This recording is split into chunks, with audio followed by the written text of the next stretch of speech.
Hey, what's going on, everyone?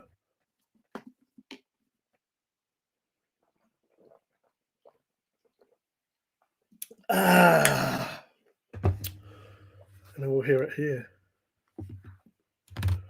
Anyway, what is going on, everyone? I am going to do this. Shout out to Funk and Hungry members. Well, we do have a few, I guess you can call them guest members at the moment. A few people got gifted. So we have Gunty rejoined, Snucksker, Vanessa, Madden Nicole Wilson, Leanne Gow, Peter Nottles, James South, Barra Bundy, $2, not with the ER. We have Jamar, the Pickle King Man, Pickle Boy, Chloe B, Cody, the Aussie Alistair fan Brony, Mark's Shed Talk, Dogface, Charinator, Savadu, Dau, Mrs. Austin just rant already. Official. We have AJ and we have Director Stylesy coming in under 20. Joined 20 months ago. So almost coming on the 2 years for the Mr. Styles. Appreciate that. Much appreciated. And now, back to the show. Duff Duff. Hey, G. Where's the Duff Duff? Oh, I was going to put on like really soft music to go to sleep to, like you use, Mark. Like, like some happy tree friends type stuff. But yeah, then I thought, this is a family show. Got to have more Duff Duff in there. I know right, Mark. I know left, Mark. That's strange. Strange that you know right, Mark. Anyway, we have a few people watching, a few people lurking. Let me know who's lurking. Let me know who's watching. Let me know if you're watching the lurkers. To check if anyone is lurking, just start at in their name. If it comes up, they are here, there, everywhere. There you go. I think we need to at Roger the Jewish man to know he's here.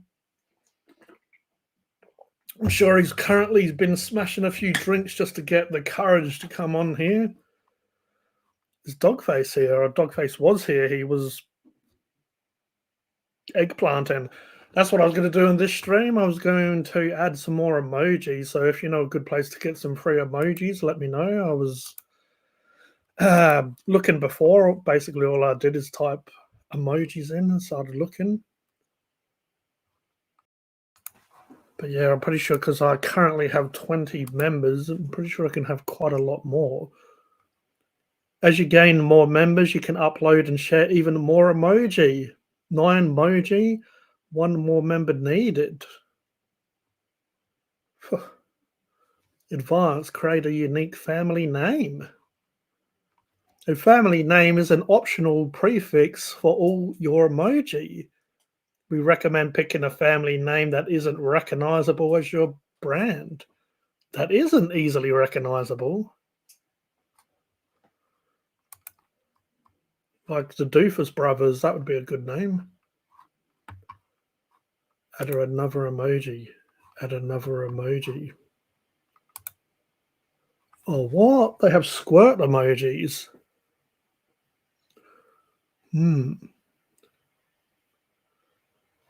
Oh, should put that one, but I'm sure someone like Stylesy would get way too carried away with that. I share, I guess I can share this. Anyway, that's right, I'm live. Hello. Plenty of lurkers. Hummer, hummer, hummer, hummer, hummer, hummer, hummer. There's your hummer. Troll. All of the above. Doom, doom, doom, doom. Go to sleep. Music? You want music? I did a stream all day of music. It was probably that boring old geezer music, though. Roger on his 10th can of the night. We need a steamed hams emoji. Oh, we need a Macca's, Jackers, and Clackers one. Oh, that's right. I wonder if I could use. I reckon he might be too small. And where did I put him? Where's it gone?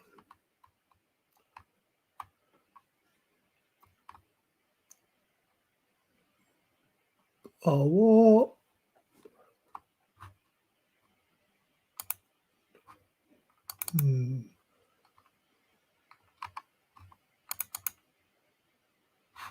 Oh, you can. Oh, I'll just do that as Macca's, Jackers. Special characters are not allowed. It's not a character.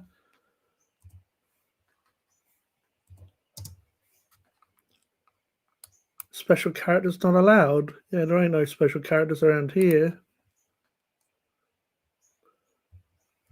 And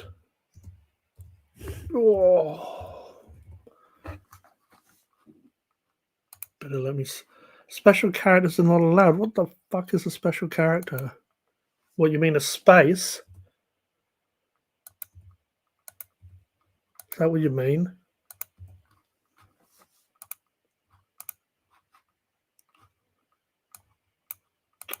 Fine, I'll just have to change it to a name like this.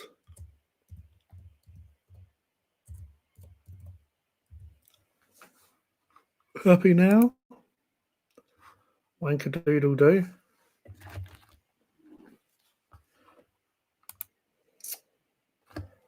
See if it's already.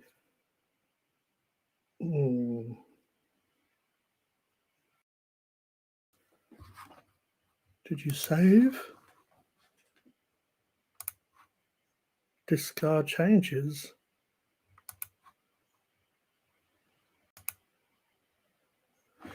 Image file must be smaller. Well, yeah, why didn't you tell me that before I uploaded it?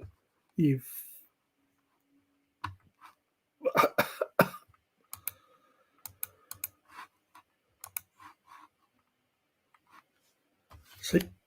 So yeah, eggplant, ladies and gentlemen, tell me what I need. I'll try and find a steamed ham. I swear he drinks every time he's on stream, no matter who it is. I'm pretty sure he drinks like every day, no matter who he is. Linky Poo and Discord.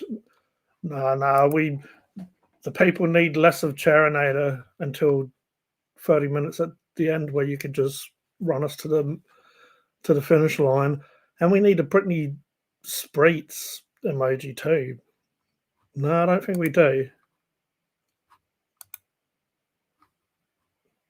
I was window shopping on Temu, Peter Nottle, and I have so many ideas for funny shirts for our elephant gift exchange with the kids. Don't know what that's all about. Temu makes it too easy for gifts. Hello, good sir. Charinator. Hey, at Mrs. Austin, just rant already official. Hope ye GD. I have several teas from Temu. At Stylesy, hi. I'm so very well. Got plenty of feel better hugs from friends today. It was a stressful one. Well, at least you've got friends, Mrs. Austin. CG isn't special. All the characters they use for Batman sound effects in the 60s. Hashtag special characters. Mine, the fuck? They always come out when I'm streaming. Oh no. What is it? It's an insect. Hey homie, can I share your stream in the Kick community to help you hit 1500 followers, 700 viewers, and earn 1,000 per stream. Add me on Discord if you're interested. Does it look like I'm interested? It always seems like somebody's watching me. Oh, that's just the cameras and styles he put up in your house. It's me, Simon. Always watching. Hashtag 001. Woohoo. G Day, Miss Oston. Simon, thus is watching you all the time. Eggplant. You're not even using the decent eggplant, you twat waffle. Ah, Austin Star. Everyone else say it's in G's voice in their head, or is it just me? Say what? Say what? Say it. It.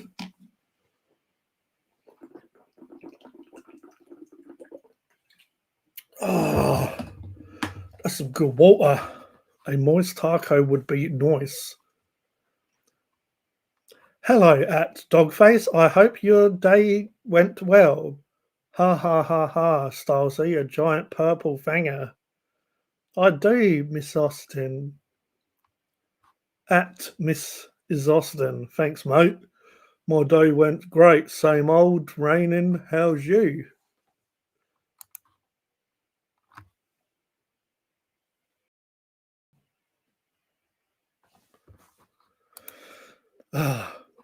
I've quit it, G. You are the first one I am coming to visit when my sister drags me to AUS with her. Drags you? What in a caveman business is going on? And then we can go see Robert, the disabled vlogger. Good old kick.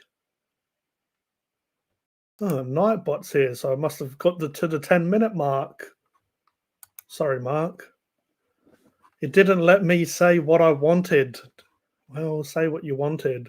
Oh no, now we have the goldfish of the clear glass viewing bowl.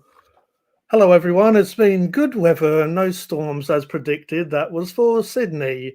Then just dodged S bullet for that severe storm. It instead hit other areas in NSW. Maybe I should stop being a twat now, or should I continue? Talk good day, Mark. Whiz, hey, I have secret cameras everywhere. Oh no, I took those ones down a long time ago. Mark Shed Talk, yeah, pretty good, mate. Can't complain. How's the land of Queens? You can't complain. Well, I'm sure if I keep on carrying on like I am, that I'll give you something to complain about. Here's Charinator just speaking as general Scottish, apparently. Hello, Mrs. Austin / dog and everyone, including Chair. You didn't fucking say hello to me, you rude prick. I'm the one that's created this shit, motherfucker. If I didn't click schedule stream, you would have been riding on here right now. Puttinator. Is that Russian Charinator? Chances are you'll land in Sydney, so Robbo would be closer. Oh, that's a lovely thought. Hey, Wizard. Yeah, Stylesy. Evening, Wiz. Only 2 months was till Christmas. 2? Aren't we in November? I guess would that be 2? Technically, it was 2 when we was in October, right? Technically. Yeah, I want to ride the train anyways. Well, I'm sure everyone wants to ride his train. Choo-choo. The land of Queens is dressed to impress. Damn it, I thought the dresses were coming off or undressed. And there it is, finally caught up. So yeah, good morning, good evening, and goodbye. What happened to my avatar? What happened to my avatar? I'll do this as the avatar if it will let me. I'll probably come up with some sort of bitchiness.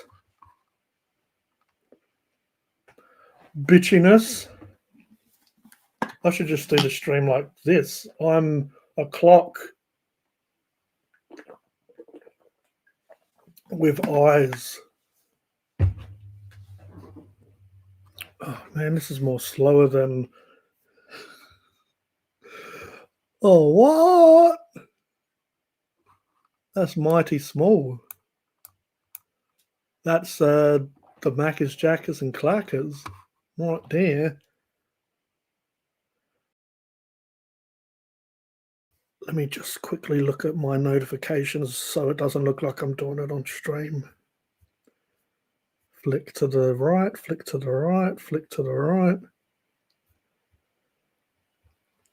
Reply.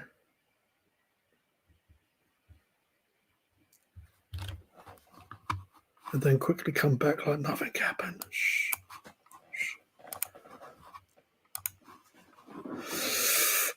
Christmas. Chomp got him. Chomp chomp. Now that's an L with eyes. Don't be silly. It's 1 o'clock, 1.5 o'clock L man person eyes. Yum, Grub's here and time to get munching. Oh, speaking of getting munching. Speaking of. Wondering what was different. If my computer wants to work a bit faster, so it get rid of that shit. Enhance.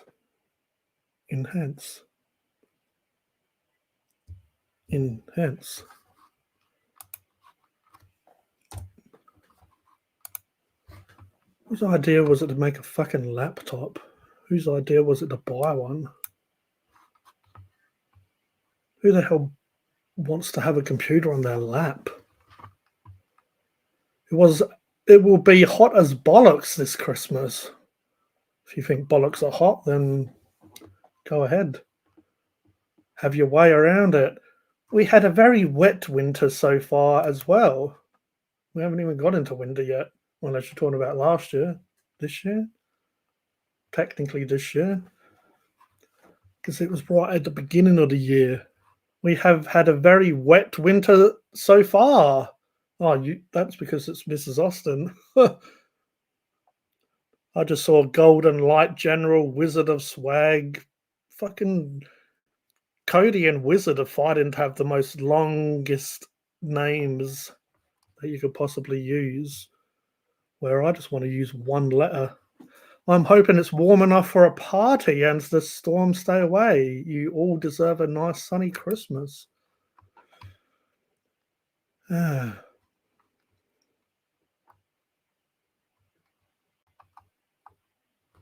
you're getting as many letters as you can in these little boxes. Oh, no. The weather here might as well be coastal weather. It's been so bad. They're actually talking normal stuff. Oh, yep. At Mrs. Austin just rant already official. The storms is a lot dangerous if those lightning bolts get too close. It could kill someone. I think Wiz has the longest username, then I'm second. I know Mrs. Austin's getting up there. Sunny doesn't have to be hot. Speaking of hot, let's bring up the hot stuff himself. How are you there, hot boy? Hello there. Hello there, my friend. They fucked around with mine.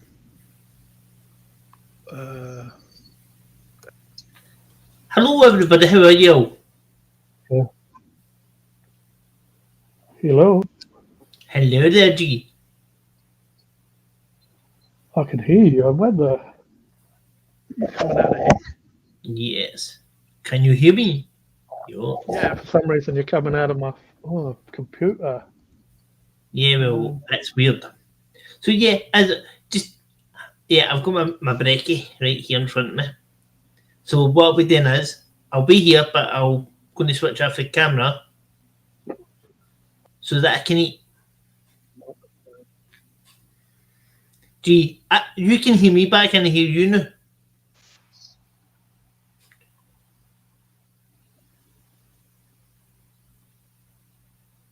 He pointing at me. I know I can hear you. Yeah, gee, you ready? You ready? Look. What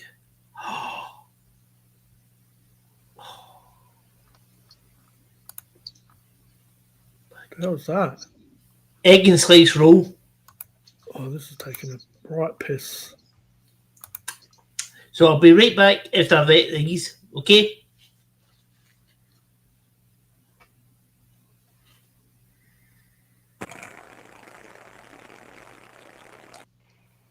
Gee, you better check your pants.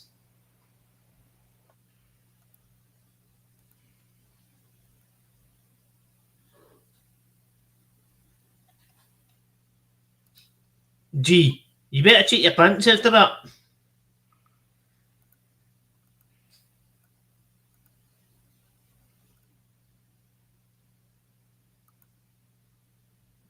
Pepsi Max rocks.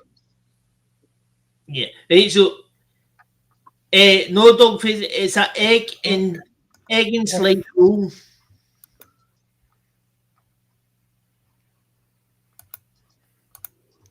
Right, so gee, I'll be back after I eat my rolls, right? Hmm? I'll be back after I eat my rolls, right?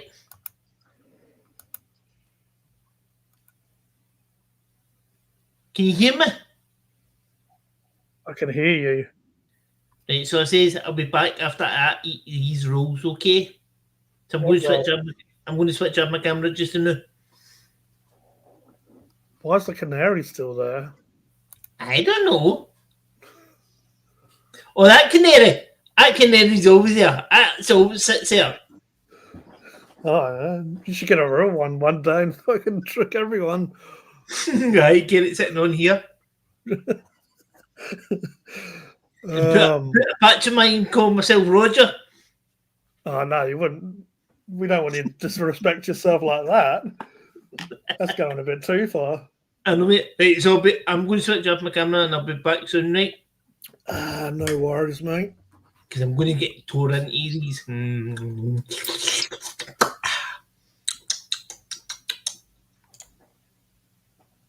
Whoa. Yeah, see. Baby, gee, baby, you'll be able to hear me getting, you'll hear me going, Anyway, I just muted Stephen. And I'll bring up Mark. G'day. Hello, message support. Yeah, I'm here. Oh, yeah, you're going to support the messages. Yeah, well, you got it. Yeah, exactly. How are you, G? I am a little bit PTSD like after reading all those messages. Lucky I've got support now. Yeah, I'm here to support you. Yeah. Thought you would have been Indian, to be honest. Maybe I should change it to tech support. And these people talk a whole lot, don't they? They do. It's good for engagement. It is. Don't know how you guys do it with these live streams with all this talking going on. Oh, you should come over to my live streams. Nobody talks there. Oh, yeah. Especially if you put them on mute like this bloke over here. Oh, that bloke. Yeah. Egg and how? Egg and who? Oh, no, he just unmuted himself. Who's Right. the golden? Who's the I have golden light? The golden mic? Light. The golden light? What's wizard? That's a new one. How are you, Cherinator? Not bad, mate. I'm just getting tore out in my brekkie. I'm just munching my breakfast. Oh, it's the Wizard of Swag. I'm pretty sure I was drinking Pepsi Max long before Cody was. Cody's only like 4 years old or whatever he is. No, I've been drinking Pepsi Max longer than both of you put together. Both was put together. Are you like 70 or something? I fucking feel it. I just love his what? Eyebrows. They're talking about me. I thought we were talking about Stephen. Oh, Pepsi Max is just the best. No sugar cola ever.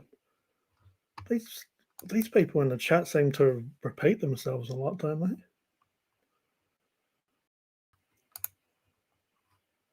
Talk looking cool there. If I name my balls message.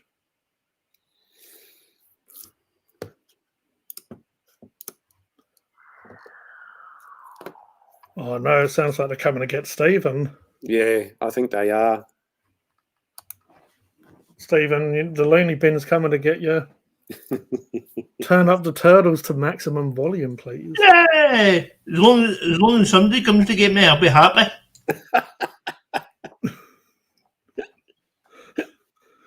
Roger's favourite thing. Dum-dums.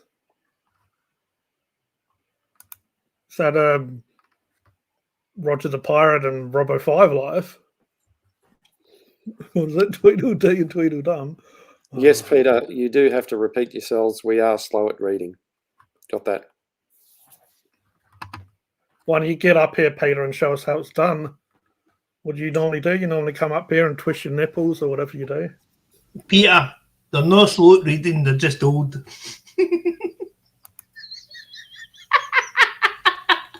Settle down, Muttley. Peter can show us. Peter can show us the latest package you got from Temu. Yeah, or just show us package. Whichever one. Turtle sing and breakdance here live. No thanks, I don't want to see Peter's package, no thanks. Well, didn't you only see it earlier today, did you?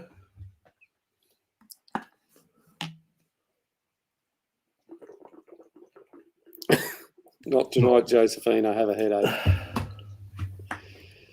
Oh my God. All right, no problem, Gladys. Or Glenda or whatever your name is. Oh, see this egg and slice roll? It's amazing. Your egg and cheese strokes. No. That egg and slice roll. Is it just a roll that's sliced in the middle?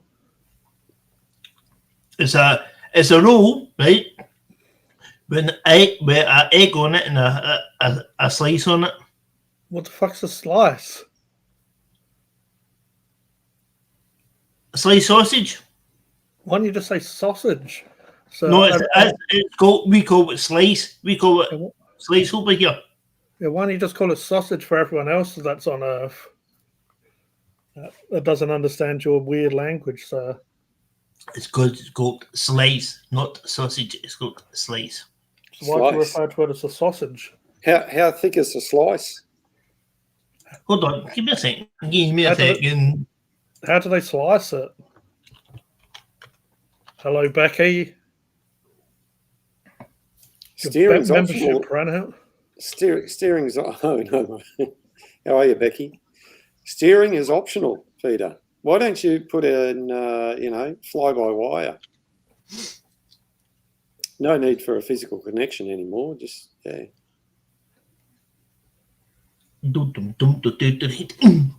Stephen, are you playing with your slice back there? People are wanting to know. Hey, hold on, hold your horses, boys and girls. No, Looking it's your slice. Dogface says it's his sausage. I love sliced sausage. That's what she said. Right. Gee, share the screen, please. Why didn't you just turn on your camera and go like this? No. No. Right. Share the screen and I'll show you what slice is. Science lessons with Stephen. Right, so see this here. This is called slice. We call it slice. Like fucking corned beef. You sure? No, that's what it's called. Everywhere else is corned beef, right? It's not.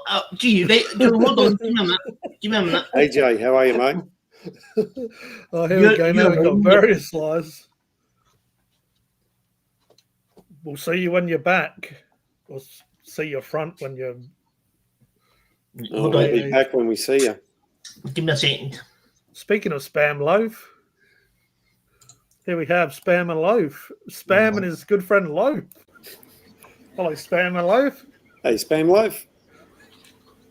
How's Hello, this guy, Alistair. how's Cody, How my dare dear he. friend? Get it? Dear? Oh, yeah, he's... Yeah. Gee, you ready?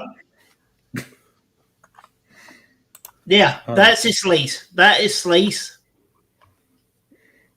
That's just a patty, mate. Yeah, but that's what we call slice. Has that got a pickle on it? No, it's Yeah. egg. It's egg. Fucking Oh, egg gets thank goodness. everywhere where you are. You probably got egg in the ears.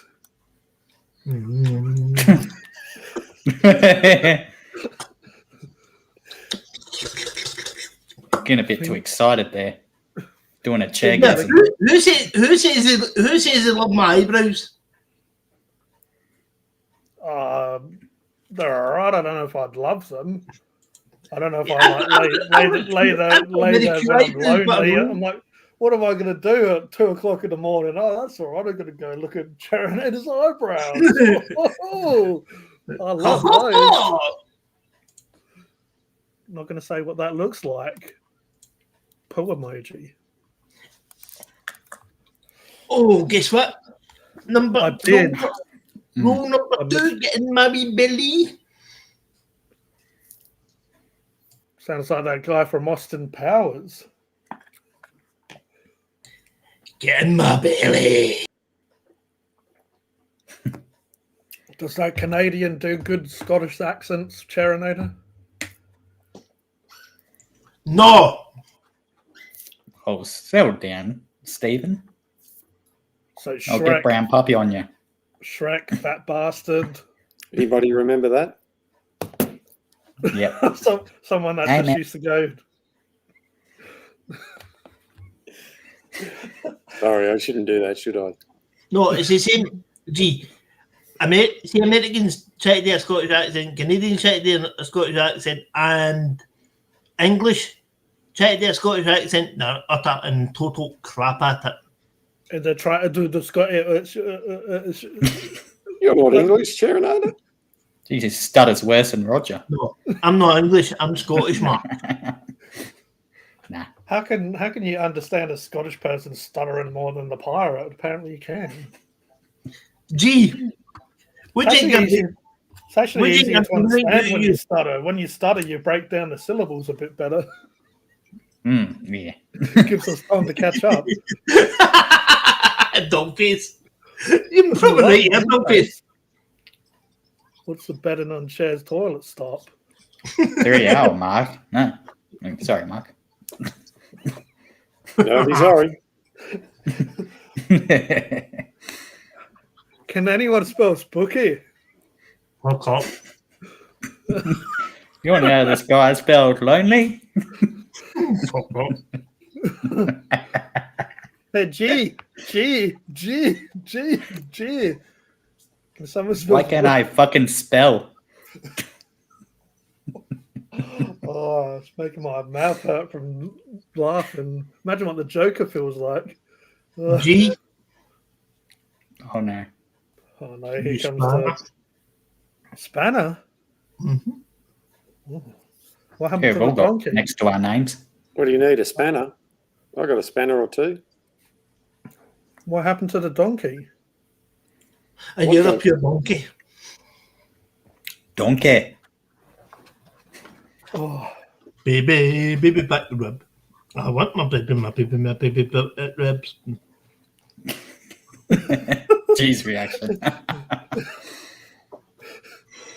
is that like my milkshake brings all the boys to the yard, but my baby back. And is that you stuttering or is that you singing? I can't work it out. Baby back rub. I'm bringing ribs back. Baby back ribs. I'm going to look for a steamed ham emoji if there is one. Steamed ham. I sent you a link to Emoji Kitchen. Okay. I don't know whether that's going to help you or not. There is one I had up here, naughty emojis. Oh, that's what I was going to do before shit got out of hand. Oh yeah, you don't want Right. shit in your hand, you know. I want to get in your hand. Because it You're depends who absolutely you right, are. Mrs. Austin. Have a look at this one here. Can you see my cursor over it? First one I saw was fuck me. Yeah, I was going to use that one, but then I know that Naughty. Stylesy, which is Stylesy at the most inappropriate times, would be using that. Stelzy's favorite emoji site. Oh, god damn.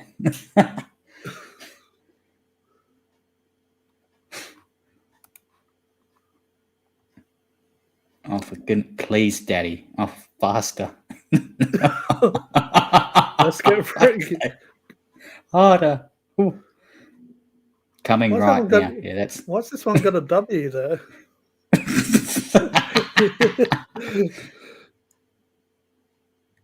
When I went, P. when I What's P Diddy doing there? Oh no. piss taker,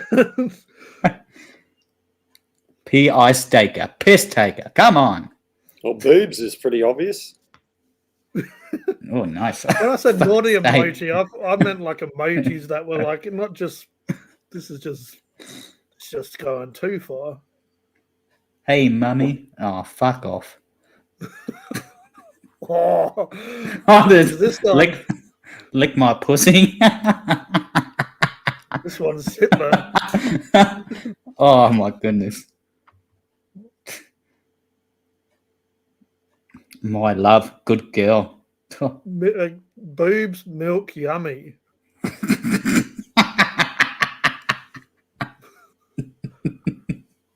It's amazing what you learn on these streams. Yeah, very educational. Don't See? put in naughty. Suck me. Don't put in naughty emojis because apparently you get more than you expect. See, I've got a clean mind, not like you, dirty buggers. You've got a what mind? Clint. I've got a clean mind, not like you. Did you call us dirty boogers? Who's Boogers Clint? aren't meant to be dirty.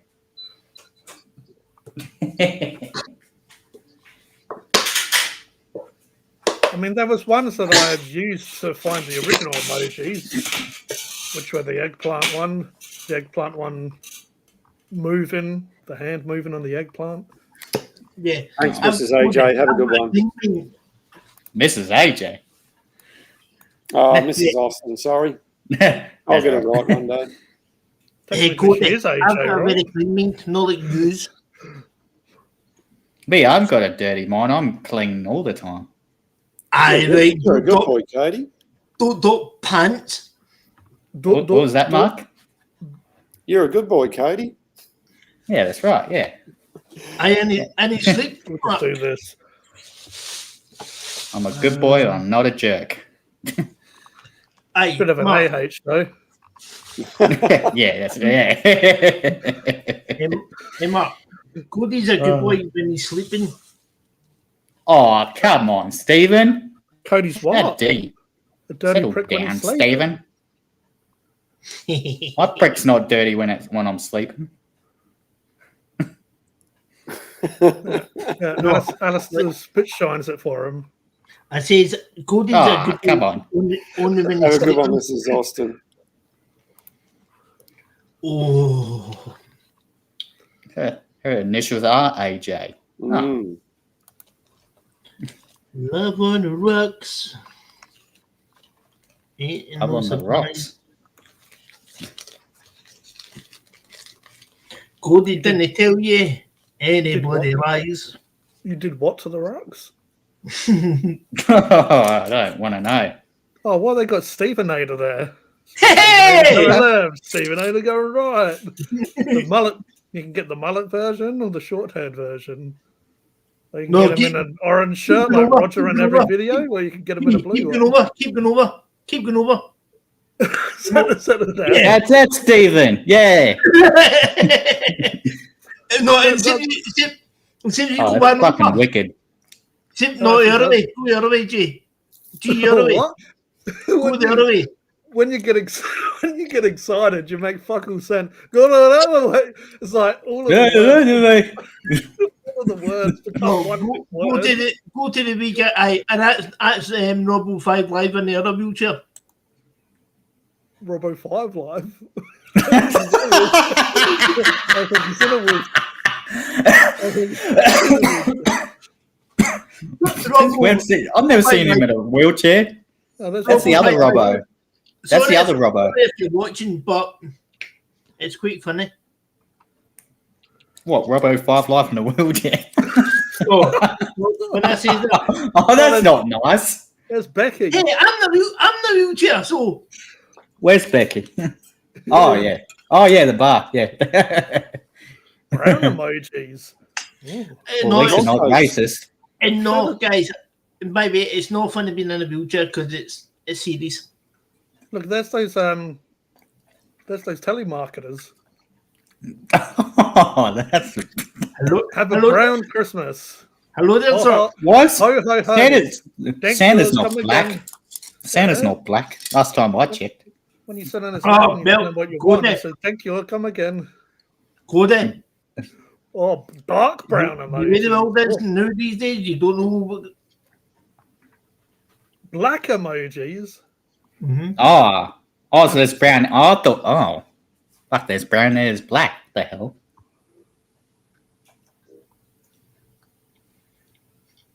Monkey. There's a. Where's the moose? There it is. The The moose. The moose, The The hoose. moose. The moose. There's a and the moose. the moose loose in the hoose. Gee, that's the wrong mouse. Gee, that's the wrong mouse, by the way. You actually said mouse properly. I know. What do you mean it's the Gee, wrong mouse? see if you got 2 lines, Yeah. then go across 1, 2, 3, 4, 5, 6, 7, 8, 9. To what? There, back one. Moose, Yeah, moose. that's a moose. It's Yeah. a moose about your house. Yeah, but you're the one who said there was a moose in your house. Gee, go there. What? What? You know- I didn't say shit.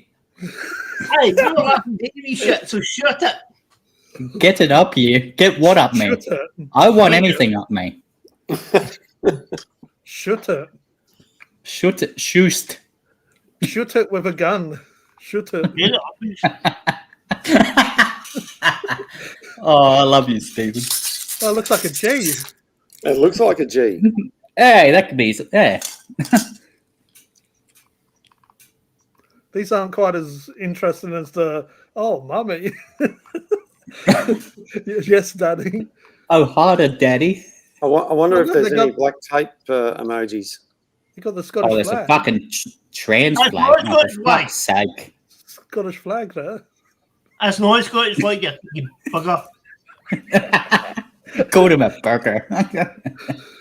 Oh, it's Stephen again. Look, Stephen's really going for it now. Well, they Oh, cater that's for Stephen. everyone. Oh, yeah, that's it. Look at that. You got the Simpsons Stephen. Oh, that's The yeah, white Stephen, Stephen's brown emoji. Stephen. Oh, they got fucking pregnant. Oh my goodness, Where? pregnant men. Oh, fuck's sake, fuck that shit off. Seriously, It does look male, Fuck, doesn't the it? It could be wing a, got a Shrek. The Cody, wing it got could, a Shrek Cody, it could emoji. be a beer gut. No, gee, the wing got a Shrek emoji. Shrek. Aye, look, go back up. Right, Ah. yeah, aye, Shrek emoji. It's not really Shrek. that's not what. Oh, I copied Oh, it the now. fuck that Clicking is. on it. Oh, that's it. There you go. The little frog emoji's cool.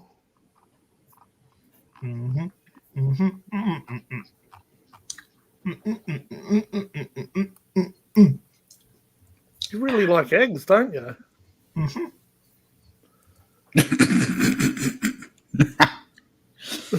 That's not dad bod. No, they shouldn't have those emojis on there. That's stupid. I reckon emoji finder might have been what I used last time.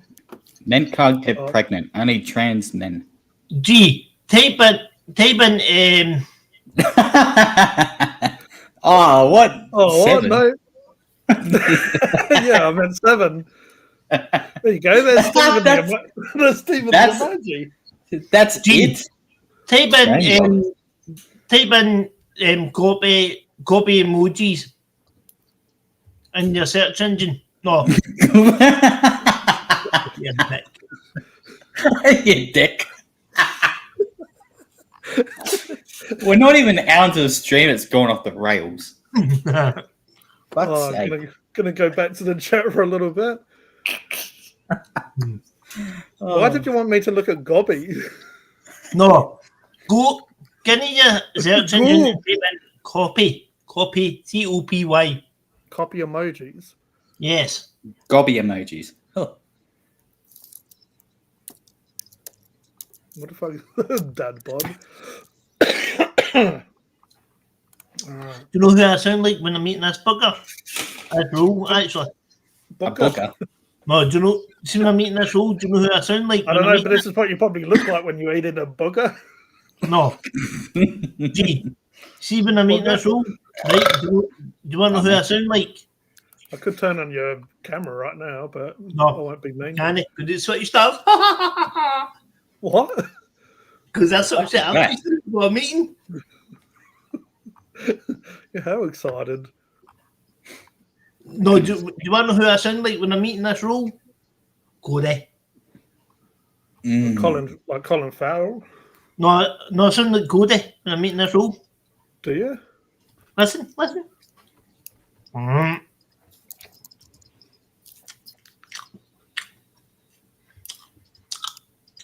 Yeah, but he Sound normally nothing goes. like me. "Mm." I chew with my mouth closed. You sure about You know it's a codegasm when I go like this. Mm. Like that. Mm. Well, I just lean right back in my chair. Mhm. Hello there, Dogwood. Dogleaf. Dogleaf. Dog jam. I said Dogface. What's Dogface doing here? What's that emoji? Is he trying to contact another planet? Nanu. Looks like fucking lawn markings. When they they write their names in the lawn. Oh, Crop circle. There you go, Charonina. Apparently, you ruined ASMR for Pater.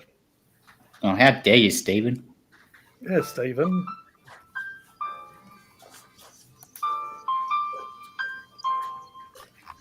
Now he's playing a sad song to us. Apple logo. Creepy. there you bud.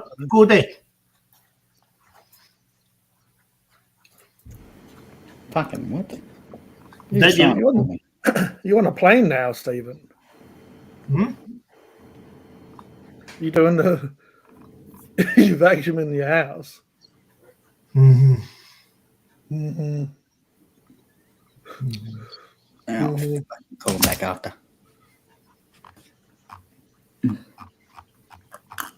Oh, that's amazing. Back in That's my amazing. day, emojis weren't so shite. Oh, the daddy. Yeah. What do you want? Yeah, do you want to know who I'm going to sound like in about 2 seconds? Good new voicemail. I'm going to sound like Homer Simpson in a second. Something in 2 seconds. Yeah, I'm going to sound like Homer Simpson in 2 seconds. You sound more like an air conditioner. Oh, Right, I'm back from getting Dominoes. Could have just went to Bunnings if you want some cardboard.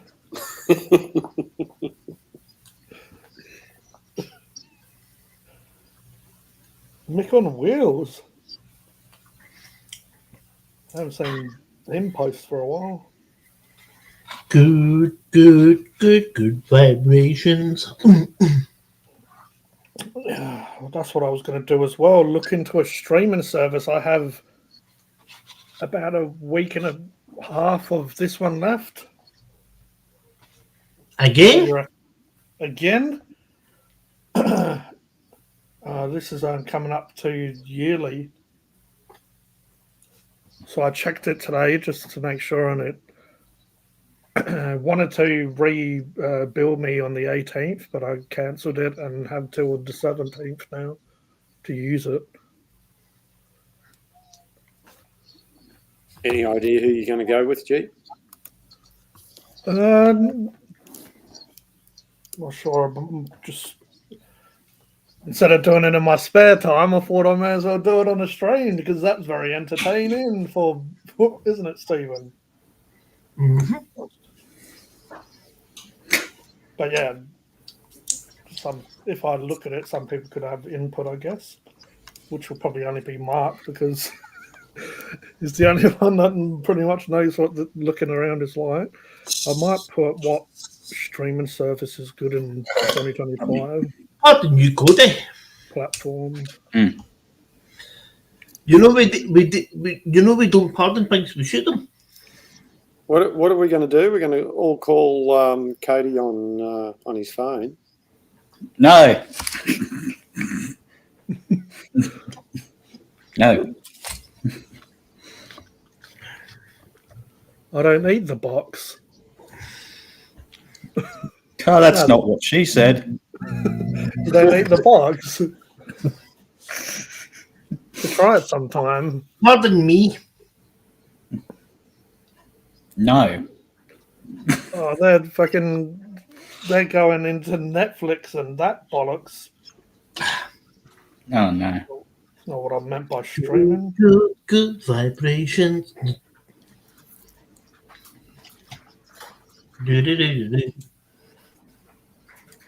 Let's see. There she was, just walking down the street. OBS Studio.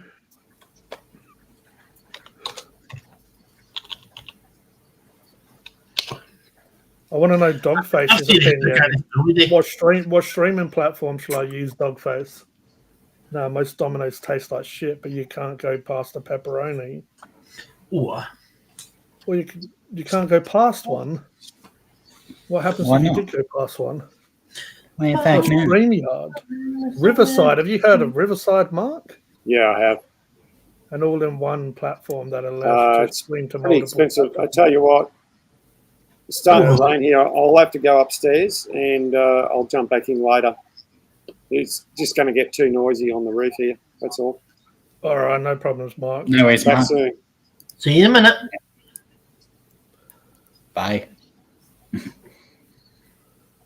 There once was a man called G.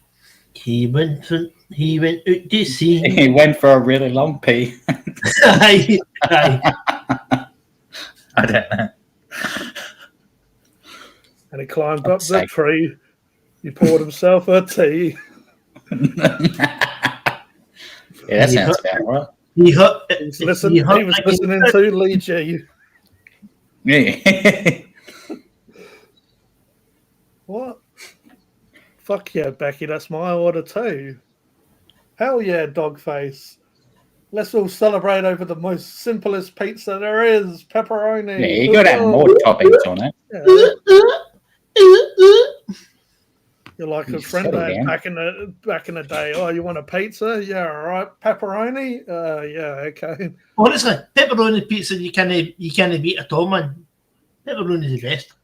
You cannot beat a Tommy. You can't beat a Tommy. What's a Tommy? What? In your tummy? No, I said you can't beat a pepperoni pizza. You cannot beat a pepperoni pizza. All right. Playing with Is I it mean, if you want to beat it, go for it. You know, I don't know how you can do it. Is it fast? Why get a pepperoni pizza when you get a meat lovers pizza and then it has fucking bacon Yeah. and other shit on it? Oh fuck yeah! Why- Barbecue No, sauce. a meat lover's pizza's got spicy meat mince in it. Yeah, well, some of us like our meat spicy. Yeah. Some don't, some didn't, and some spicy stuff doesn't agree with a certain person, or cheese, Yeah. or Then G got his snake caught in a zipper.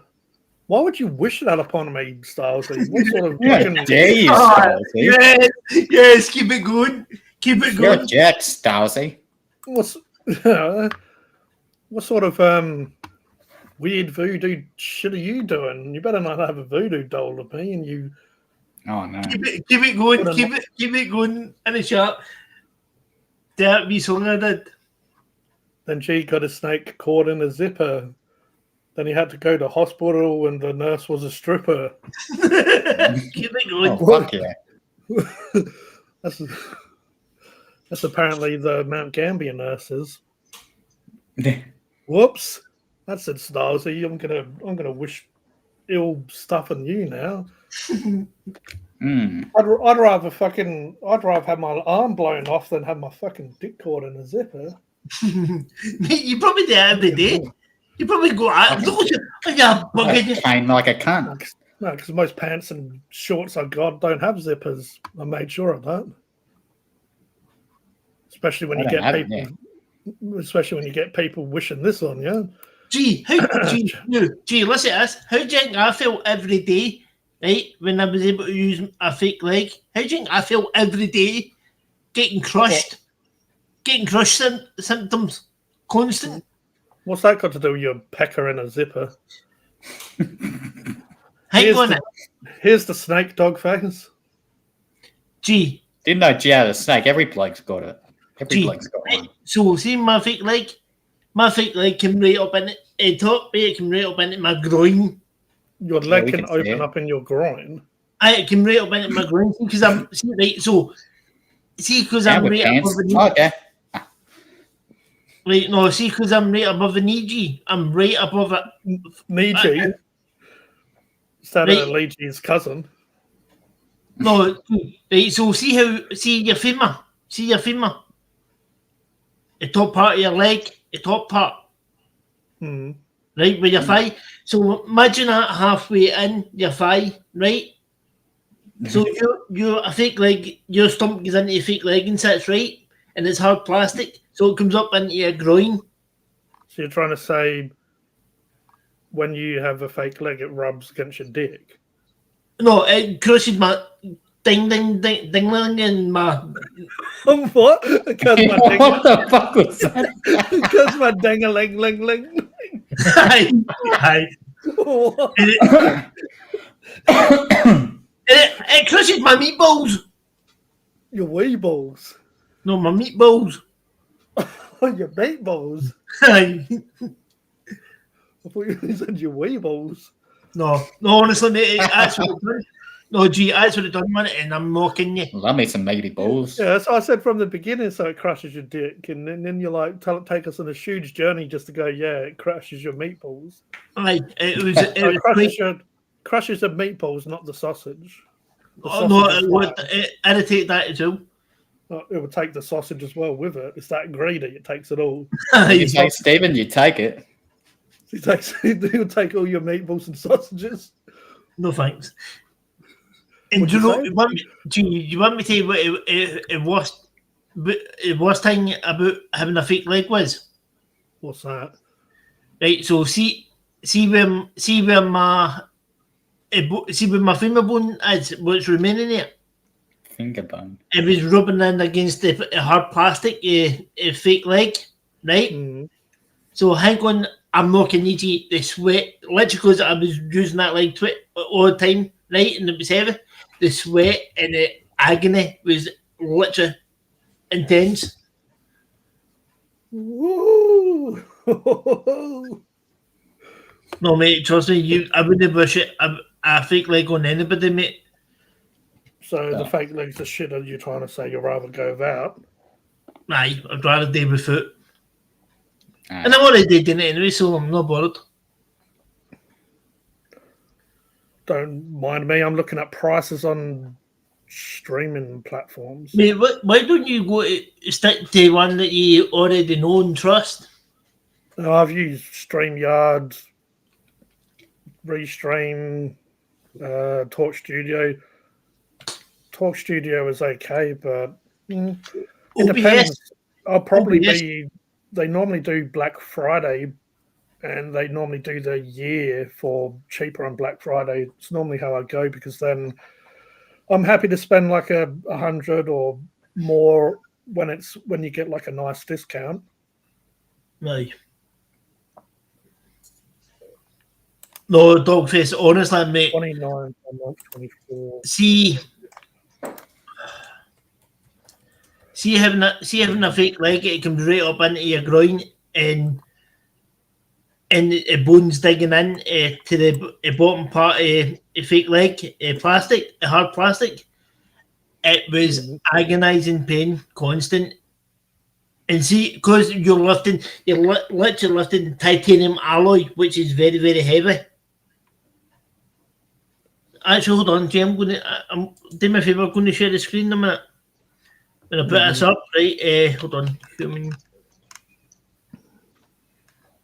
Hold on. It's 9 o'clock. That means we've gone for an hour. At the hour mark. Sorry, Mark. Right, so hold on. Right. And I didn't upgrade. I didn't get more drank, but I still got a couple of drinks left. Gee, share the screen more, buddy. I sure will, Stephen. Just give me a second, or what? You get rid of this shit. Get rid of that one. Get rid of this one. Now we get this one, all right? Oh, there you go, Stephen. Oh, Right, so Simon, right, so see here. So see up here. This is how far my legs disappeared, right? So this is how far. So see somebody, right? So see somebody that loses a leg here. So all of this came from people talking about my snake in a zipper. Aye, right, gee, so what, it's easy, right, so what I'll explain is, right, so see if somebody loses a leg here, right, they're still able to walk normal, right, because as you can see, they've got this part of the leg and their kneecap still, right? You're saying the worst part is that your meatballs are rubbing against it? No, but see, because my leg's missing up here, right? The fake leg is up into your groin, right? Because it gets moulded up to your stump, right?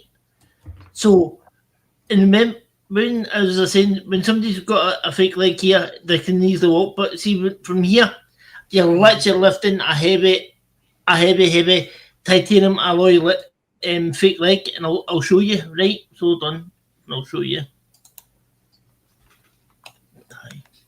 So it's heavy and draining as fuck. Titanium alloy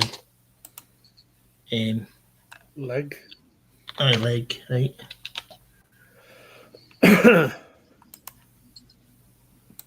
Hold on. How big's your fucking cursor? God, mate, it's because I'm dyslexic. That's why, mate. What? So you don't lose it? No, it's so that I can see it easier. Right. So right. So this is a good example, right? So see here. So is this what yours looked like, but it had a sleeve of like, over it? Yeah. See like that, right? So see like that. Right. So that that's your stump. That's what your bottom of your stump will look like, right? And that air's like in your groin and all your around your hip, right? And then so the amount of friction and rubbing is not high. And look what you've got underneath you, what you're literally carrying to try and lift. Duck foot. No, you've literally got metal. You've literally got metal, heavy metal. And it wasn't fun. It wasn't fun, mate. Trust me. Because so you're much more comfortable in the chair, mate. I had no choice after I took you 2 strokes. I had 2 strokes the other night, and there was no, mate. I've literally had 2 strokes, so it's no fun, man. It's literally no fun, and I wouldn't wish that on anybody, you know. I know some people. I guess everyone's different. Some people seem to like extra arms, like. Right, and I will show you something. You ready? See when I get Because I guess the Mate, material you- can't be that lightweight if you have to put your whole body on it, right? Like if you have to put your body weight. oh on mate, it was a heavy mate. The heat, the sweat coming off me was Yeah, annoying. fair enough, yeah. Right. So where is it? Yeah. So see when I go here, right, and hold on. Yeah. So see that building there. See that building, The Bolden. right? Okay. Yeah, this building. See this building here. Yeah, is that a hospital or is that a Right. place where they? Yeah, So- that's yeah, part of yeah. the hospital. I said, right. So hold on, give me a second. What else we did? If I drop that just there, right? Bring round. So see in here. This is where they make the prosthetic legs in here. Oh yeah. And that prison? see my wheelchair. See if I need my wheelchair replaced or I need to go and get a new one. This is Your where I've got wheelchair to in go the window. to get- No, You just said, "See my wheelchair." I'm like, "Oh, there it is." no. Okay. No, when I need to get my wheelchair, a new wheelchair, right? Yeah. That So how that's far away that's from where I go to. How far are you from there? About an hour, Fair enough. an hour or so, or What's that an hour in? and a half. That's in 'cause remember- Glasgow, right? Same That's where that Glasgow. is. Yeah, yeah. So Yeah, you so are it's from in Glasgow, and that's. I'm not. I'm from Greenock. Yeah, see, I told everyone that you were bullshitting. No, it's No. from Glasgow. So, no. So for me to get from there to there, it's about an hour and a half, roughly. No. Actually, no. What we did is I'll get a bus from there, right, to So, what if you need to get your wheelchair fixed? to. You bust it in your shit wheelchair and then get a new one. I no mate. See the wheelchair I'm sitting in now. Yeah.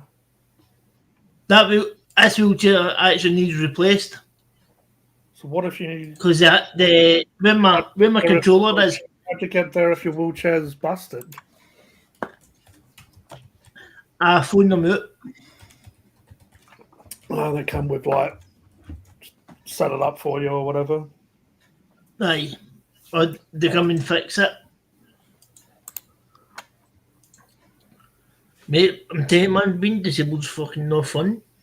Oh, there's that, if anyone wants to block out that clown ass there, go ahead. Katie Aussie cripple. Fuck you. Who says that? Robbo the blogger. The vloggy idiot. Boxity. Who's Robbo G? Boxed you effing. The fuck does that mean? Jerk. No, but honestly, mate, I wouldn't see fucking Cheers for that dog face. Good man. see being amputee. I wouldn't wish it. I would not wish it on anybody. Nah. Gene, do me a favour, will you? Mm-hmm. You see your left leg. Yeah. Sit on it.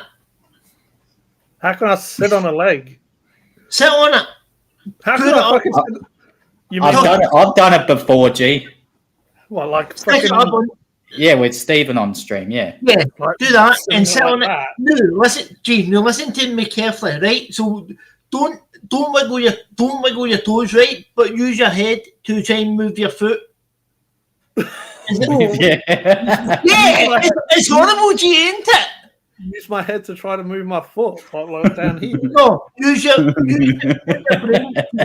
Tell your brain to wiggle your toes. With all I it, wiggle know is- your Hey, toes. Brain. All I know is my meat and two veg are really squished right now. No, G. Tell your brain to make your toes wiggle, right? Hey, My Brain. nose wiggles.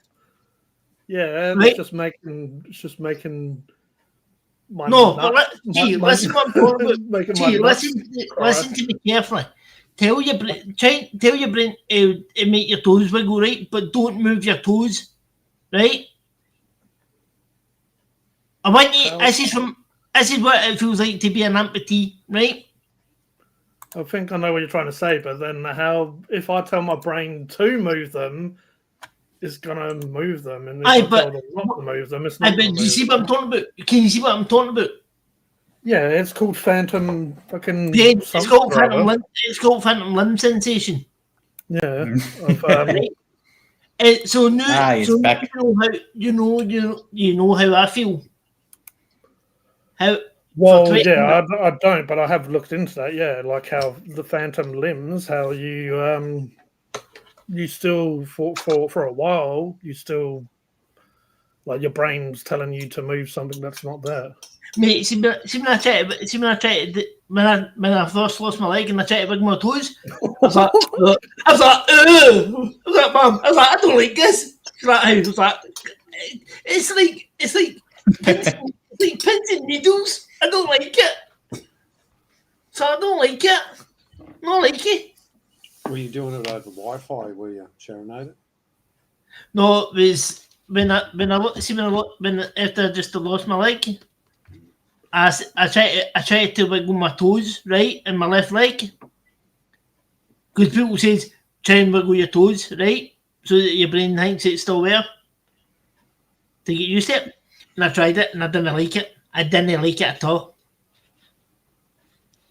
You know, put up the Scottish flag emoji.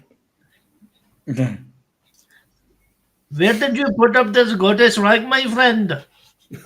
Was that your Scottish That accent? does sound like a Scottish Indian accent. No, yes, that is my idiot accent. Yes, my friend. Yes. Is your what? That is my idiot. Fuck up your neck. What? What did you call him a dick? I said, fuck up your fucking dick. Fucking getting really aggressive tonight. Yes. Yeah, I think you need to stop eating those egg rolls. Turning you into a maniac. Yes, I am a maniac. I'm going to go get a cup of ice with a bit of cola. But remember, Coca-Cola. To mute Stephen. That's it, because he's always listening.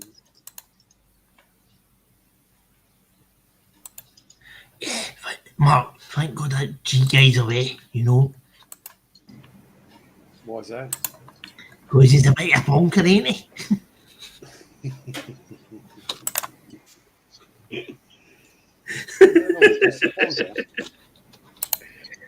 No, G's a good guy. Right, listen, guys, in the chat, put a 1 if you think G's a plonker, put 2 if you think he's a very good guy. Can I put 1 and 2?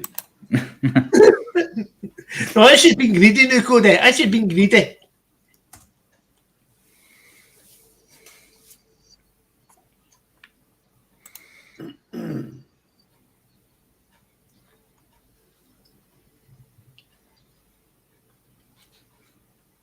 No, G's a very good guy. And we all he is. Since we're waiting. Just a bit. It's just a bit annoying for being an Englishman.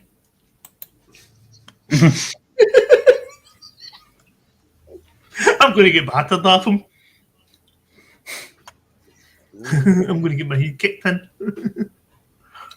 I'll freaking Englishman, you eat bamboo. Gee, I was only joking, you know.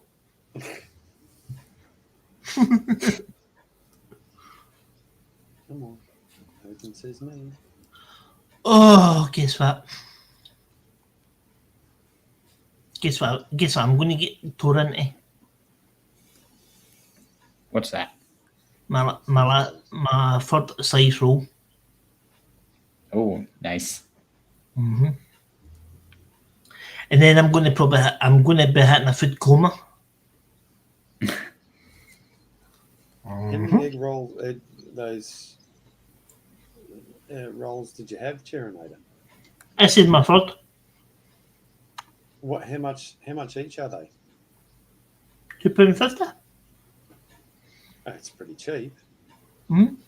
What do they charge you for delivery? What do I tell you? The delivery is probably more than the food. Aye. Most likely.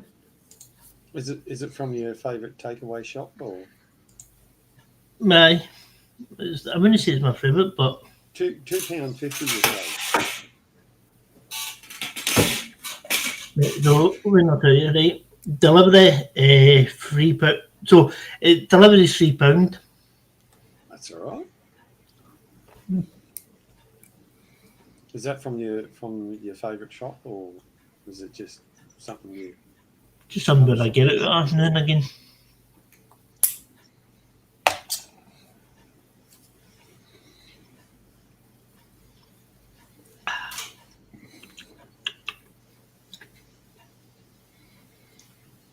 You work on Saturday at all, Kate? No, I don't work. Yeah, I don't work on Saturday. No. No, just the weekdays. Yeah. Usually have some stuff happening on Saturdays anyway. I didn't. You just muted yourself, G. Oh, shame job. Must have double clicked. You Double did. clicked. I said, Stephen, I didn't hear none of that what you said before. The other guys know I'm always listening. Yeah, absolutely. So But I think we've only What got do you- lurkers in the chat tonight. because they Becky's don't get they don't Going get for a the bath. Did he say he was Yeah. going for a bath? Thought he had the bloody cardboard pizza. Oh yeah, there you go.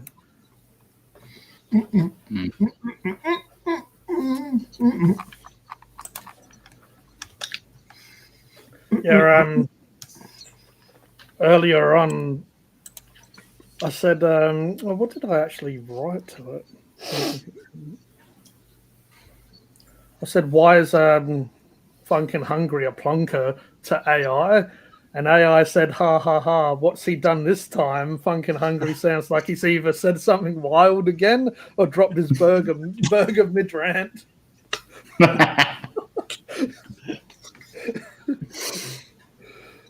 Like, oh, that's what's he done this time? Laughing. Yeah, hold on. I'm going to ask ChatGPT what if Stephen's a plonker, right? Huh? Cherinator, yeah. So which platform do you think you're going to go with, G? I mean, I mean, worst comes to worst, reuse this one, but it doesn't really do it much for me. But like Cody, it kicks out for some reason an awful lot. It's kind of funny that Cody like actually uses it now, and at first he used to always get kicked off of this, but now he gets kicked off his own streams as well with this platform. But when it comes to me, not that bad. For some reason, when I stream in, it's probably my internet's not the best, maybe, because when I stream higher HD, it's just seems to lag a bit. And it might be okay now, but I'd say, yeah, if I was upgrading my internet, that I'd worry about 4K or whatever. Even though this camera's only 180. how much are you prepared to pay? Well, really, I guess all I want at the end of the day, all these bells and whistles are fine, but it's really paying as well so I can have as many people up here as I can, I guess.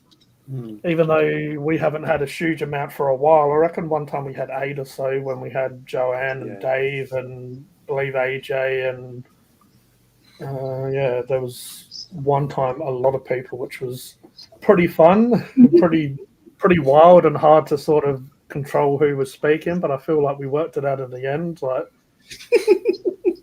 yeah, we just had to shut the performing monkey up a little bit just so other people could talk. The hyena from bloody Lion King. So when good old Restream's got a pretty good deal They're advertising 16. Oh. And so you can multi-stream to 3 channels, no watermarks in the studio, and unlimited cloud recordings. Is that like their first tier, their first paid one? Yeah. Yeah. What was I going to say is I want to, as Mark would know, but some other people, I want to start doing what I was going to do on Hypersapien TV, which is, I wouldn't really say interviews, but I guess they are, but what I wanted was to help either promote other channels if that's what they want, but also we could talk about if someone wanted to talk about their work, if they wanted help like promotion with their work, whatever it might be, really, or just speak about their life from experiences. Also, as most people would be aware, the Cheesespiracy side of stuff has always been a bit of a discussion around here. So, do you want to hear what ChatGPT says about? As I think then, why is Stephen, aka the hash one service generator Ponka, right? You want to know what it is? The hash one service generator himself, a Ponka of legendary proportions. Then, not your everyday bumbling fool, but the kind that does it with a flair, like a Shakespearean jester, armed with a broken office chair and too much confidence, right? Stephen, my friend, you may be a bonker because you're probably tired. You tried to upgrade a chair by adding cup holders and ended up in a death trap.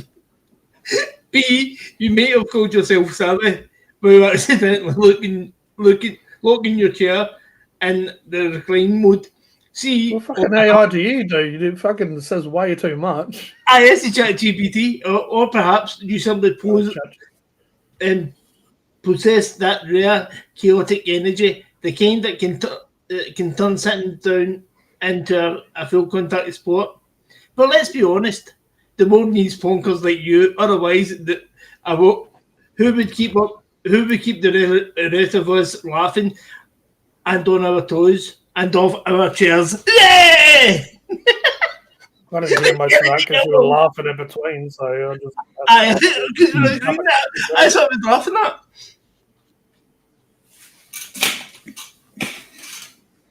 Yeah, so the world needs punkers like me. You know? Mate, do you know something? As it says there, a lot of these streaming platforms they're all very similar, whether it's Talk Studio, Restream. Riverside is it's really got some high end stuff, and they charge, as far as I'm concerned, they charge too much. But that's just me. There's not a website, because I'm looking now. Is there somewhere that has a price match on all of them? I'm looking at. It'd be really good to be able to compare them without bringing each website up and stream. If you go stream charts, live streaming platforms overview comparison and analytics, and there's a bunch on there that I haven't heard of. You've got the usual YouTube, Twitch, Kick. Yeah, see, I know a lot of people use Twitch because you can, with the 4,000 watch hours from YouTube, I know Twitch is a lot quicker or easier. Pretty sure it's pretty sure they go by followers. You have to have a certain amount of followers or something. But then when you sign up to Twitch from memory of other people doing it, they kind of put you in a contract where you're not allowed to stream elsewhere. Righto. There's what the people were saying back in the day, people that had big YouTube channels, but I don't know, it could be different now. And like always, YouTube is normally trying to evolve to counteract a lot of those other companies by releasing stuff that. But yeah, like that program you use in Meld or whatever it is, YouTube needs to have more features as well. It needs to let you bring in guests and other stuff, which I don't really understand why they're not doing that. If they'd done that for their YouTube lives, like you probably wouldn't need any other streaming channels. Yeah, YouTube's pretty basic. They don't have the bells, whistles, the skins, and the countdown timers, and even just to change like the banners, borders, and all the rest of it like this. Which really, if you're streaming and you want to build an identity, it's kind of the way to go. If it's got the Funk and Hungry over there, so if people jump on and don't know what this is, straight away you see the logos, you see the setup, and it normally helps build an identity for people to recognise. Yeah. You haven't eaten yet, AJ. Shame. What a dimension am I in? Okay, the boys are saying I'm quiet. Maybe it's to do with the AirPods. Yummy. With me, I'm actually lower than you, but yeah, maybe Cody's microphone's turned up, so Stephen's, and mine and yours are like halfway. So we could turn them. Is this any better? Yeah, it is a bit actually. Right, I've adjusted it right up. I've turned mine up as well. Let me know if that's too loud. Mine's pretty much halfway. Okay, on mine it's on the actual. I'm talking about the actual Torch Studio, Cody. If you look on the left, where all of the left, you can see your mic volume at the bottom, the blue line. Oh yeah, yep. Oh yeah. Is that better? Yeah. G is too loud. All right, I'll turn it down. Cheers, Peter. Okay. What about me, Neo? Is that all right or too loud? I reckon yours is all right from mine. Like what I'm hearing. Yeah, that's better. I just changed it over.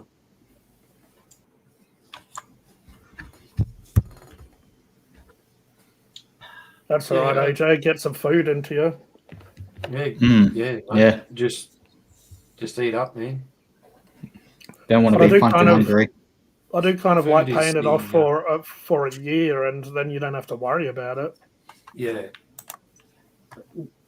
I thought maybe you might have gone back to Restream. Yeah.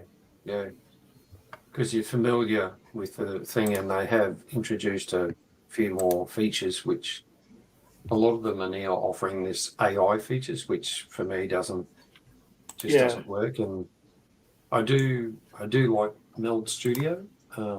It's free. It's allowing me to broadcast in 4K, which I really like. And I do have a few problems with it, but that's just for me not understanding something. The only real downside for Talk Studio at this moment, for Meld Studio, is not being able to bring any guests in, and I don't know why they haven't addressed that. It's not. They're really aimed at gamers, people doing. Yeah. Oh yeah. Well, you can always go OBS, that's for sure. Yeah, it's what I was going to say gamers don't really have guests, but then sometimes you might. Yeah, I guess it depends. It's like some miniature painters or whatever. Sometimes they'll just be by themselves, but there are channels that gaming, painting, all sorts of genres or niches that do have other people. I'm off, all right. The chairman's back.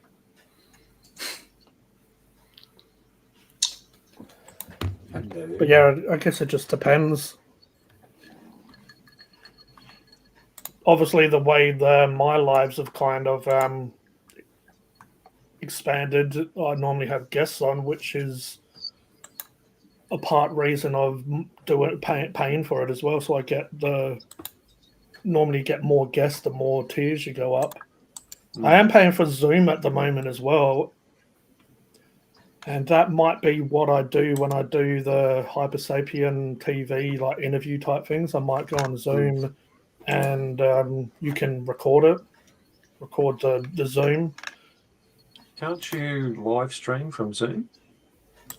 That's what I was going to say. I'm not sure if I can do live streams, but Zoom does allow you to have quite a lot of guests on the paid version.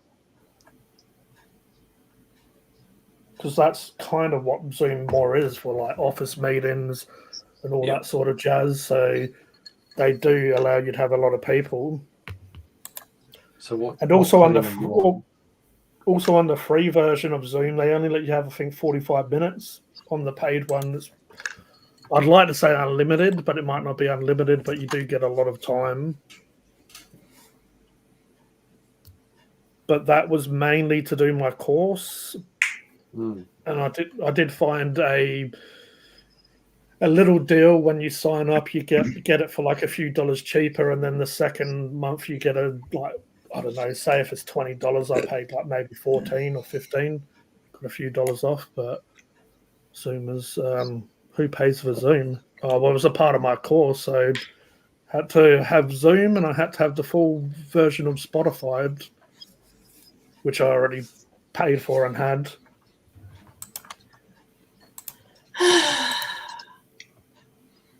But yeah, I guess a lot of people pay for Zoom when they're doing, especially online breath work. Yeah, go there. Oh no, is that the? Does it look like I'm starting to hit a food coma? Kind of, yeah. Yeah. I'm starting to hit the food coma. So you can tell when my eyes go. Of course they'd get it wrong, Robbo. Yeah, that's not good, Robbo. Since when did they ever get it right? Barely ever. That's what's annoying. The other day I got some nuggets and they was fucking stale as. And I mentioned it to Uber and they said they can't do nothing about it, which is fine. I didn't really want the money back. It's just the moral of it. It's like the person who served them knows they've been in there for a long time. It's just like, how disgusting can you actually treat a customer? Like it was more later in the evening, so it was maybe 10, 11 o'clock. Only had lunch and didn't eat till late. But I'm just like sick of just people just not doing the right thing in society, really. It comes down to people make mistakes, but this isn't a mistake because I'm sure everyone's had McDonald's nuggets when they're like closer to fresh, and everyone's had them when they're stale and they're hard like a fucking rock. And yeah, it's just how could you do that to a customer? It's just no one has any balls these days to actually go, oh, let's put down some fresh food and serve it. Yeah, I did actually call Macca's that time and they weren't answering, so I did fill out some form. And as I said, I don't really want the money back. I don't even really want a replacement. It's just I want them to like say whoever's working, because one, the manager's obviously letting them get away with doing fuck all, and then the people that are on shift are obviously just. I know it's because it's dead and the food has been sitting there a while because no one's probably gone through for a while. But it's not hard to put down a fresh batch of fries, a fresh batch of nuggets. Gee, do you know what you do then? See with the Uber Eats that you've got over there in Australia, right? Mm-hmm. What you do is, so see when it comes up saying that your order's been delivered and you look at it and it says a review, go to can I get help, and it'll say what's wrong, and say order wrong order. I've done that plenty of times. I've made it. Uber said there was nothing they could do about it. They replaced the missing sauces that they didn't give me, but it wasn't until later on that I had the food and I'm like, this is fucking, the nuggets are disgusting. Yeah, and as I said, I don't even really want a replacement or the money back. I'm just like, I would love just to speak to someone, the manager, just like to say, why the hell would you allow this? Because if you go there and it's lunchtime, normally you get fresh stuff because of how busy it is. Right. But when it's late at night, obviously less customers means the food isn't going out as quick, so it means it's sitting in the heaters. But this must have been sitting there for probably 40 minutes to an hour or more, and it's just like, why don't you put down fresh food?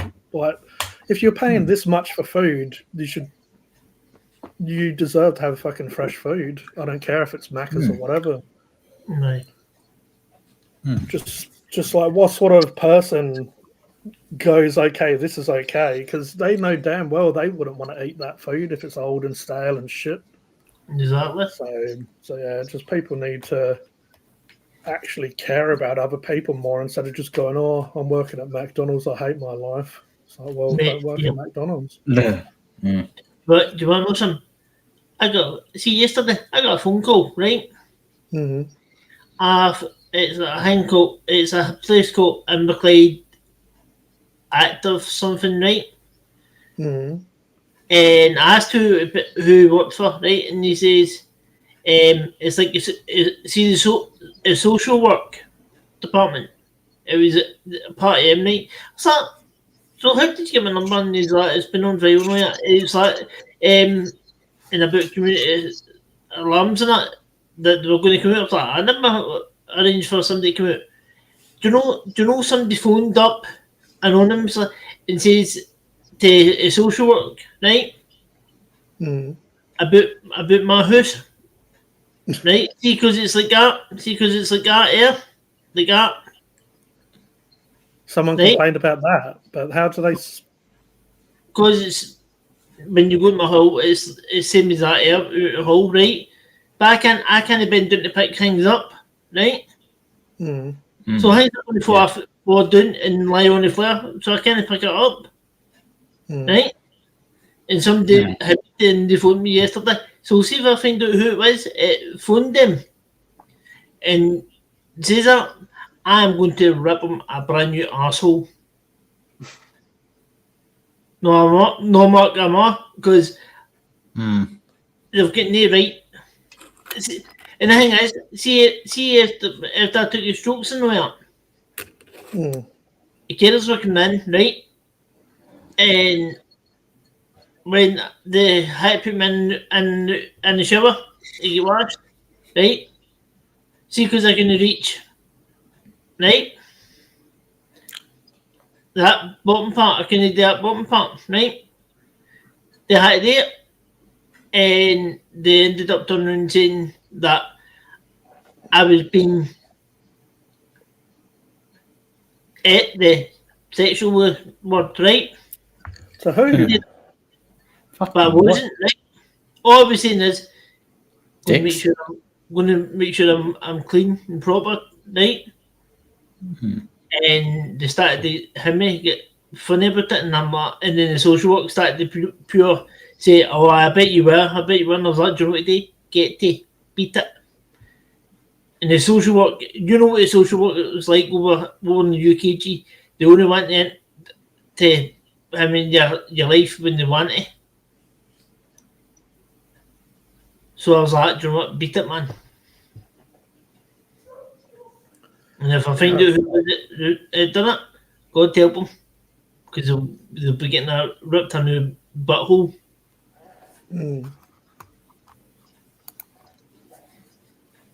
So do you have someone, I'm guessing, every day to come in and help you? Aye, but when they put me in, not the clean, but just help you get your day sorted. Aye, to get me out of bed and all that. Yeah. Oh yeah. So that's that.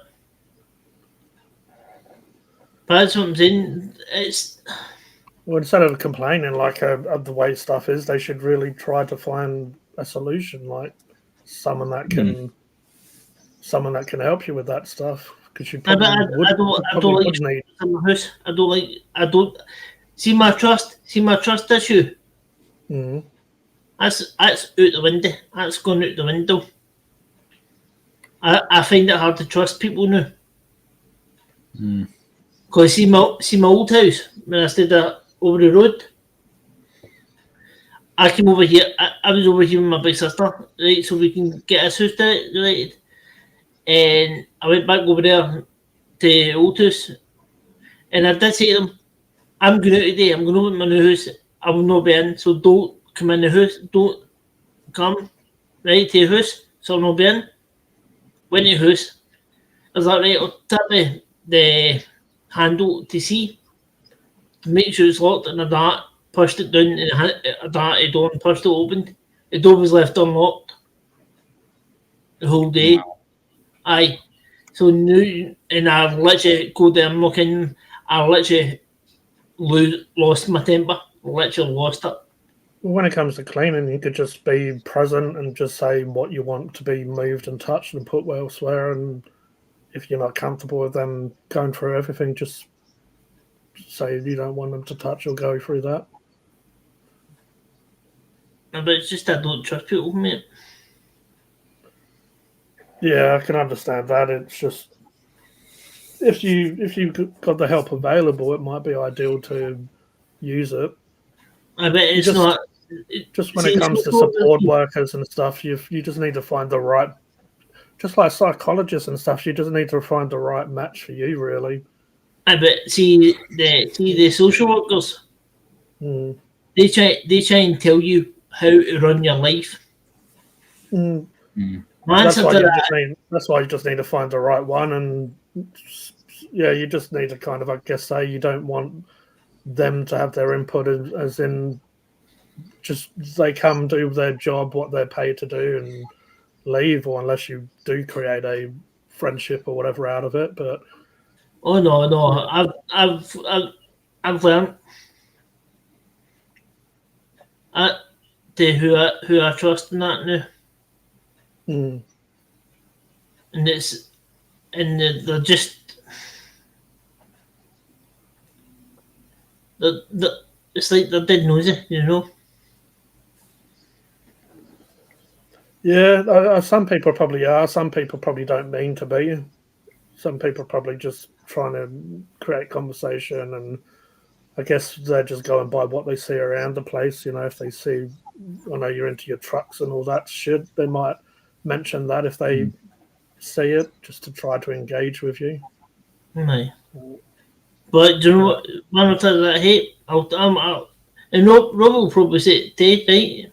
He'll probably say it today. But being disabled and only having one arm working, right? It sucks. Hmm. Absolutely sucks. And that might be an option for you, but this is Streamlabs, which incorporates Talk Studio, and there's other platforms in there which maybe might suit you better, G. But of course, that's probably American dollars they're showing me. Yeah. What's it say for annual? And there's just up the top, there's a little switch, monthly and annual. $12 a month, $145 a year. So I would imagine it's all USD. So Yeah. Okay. so you're probably looking at least $15 a month, which is probably not too bad. Ooh. Okay. I know that. Yeah, I was going to use Streamlabs when I first was getting into it. As I've said in the past, going in there, it looked pretty overwhelming with all the layers and the different stuff you could do. But I guess it's not much different than we can do on these other apps. It's just a little bit more to it, like uploading your own versions of these borders, banners, and the rest of it instead of just having preset ones. Yeah, well, I can tell you that Streamlabs is very, very complicated if you don't know how to use it.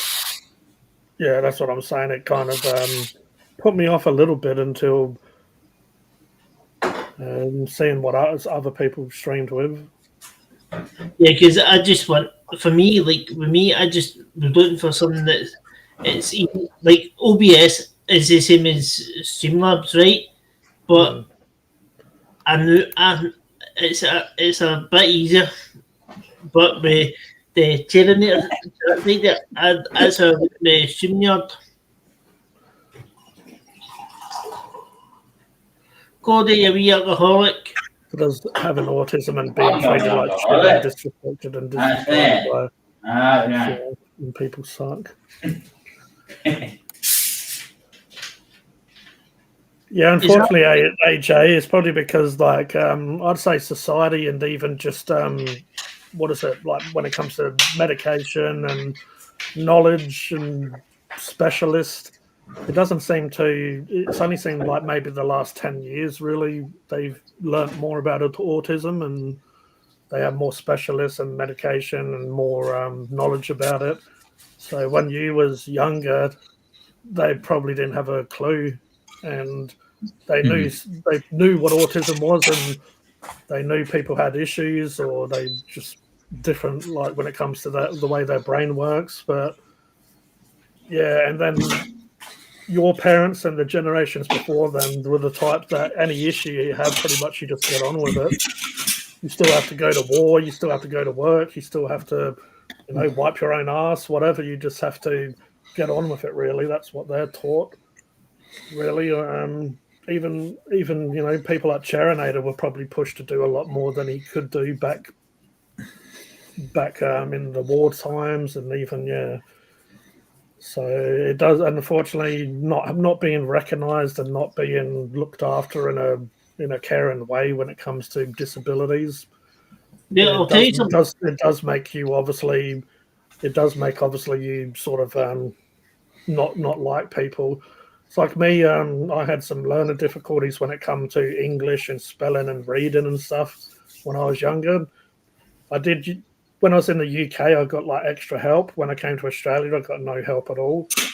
But it did, dealing with teachers, it did make me start really hating teachers, because it's like you're saying people suck. I know you don't mean everyone. And when I say I hate teachers, I don't mean every single one, because there's some lovely people out there.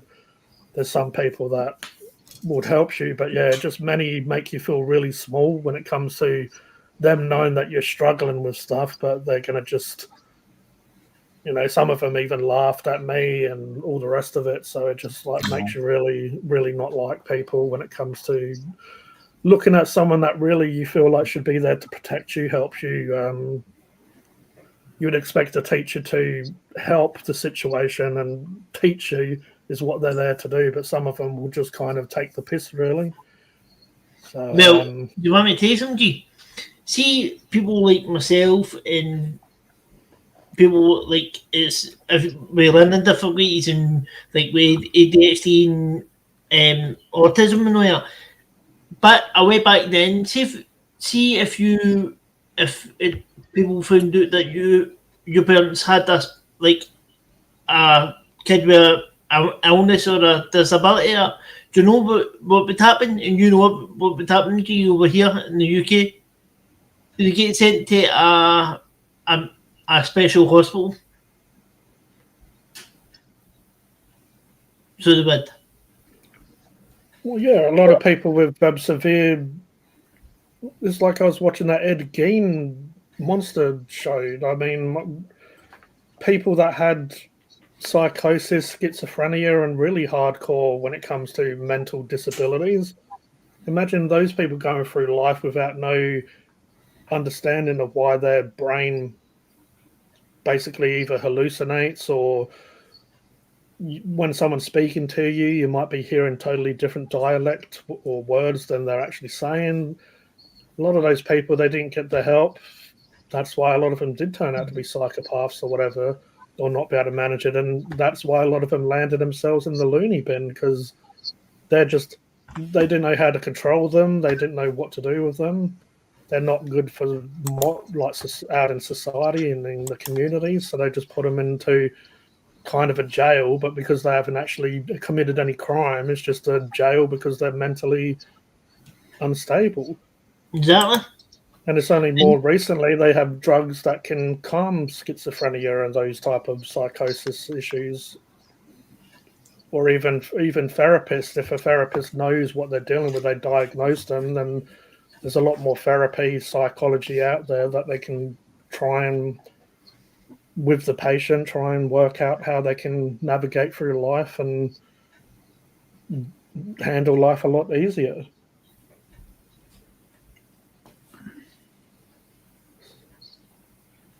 That's how you just with me. I just deal with it now. I just go, do you know what? It's part of life. Hey, I've been giving you challenges to overcome.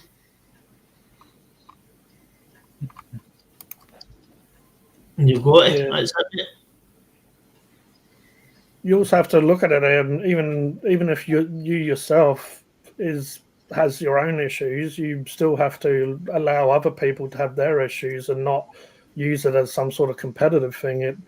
Everyone has issues that has complicated life, but it's No, everyone has- what? Yeah, no, mate. I'm not saying that. I'm not saying it to you. I'm saying I'm talking to everyone here. No. But you have to look at someone else's issue.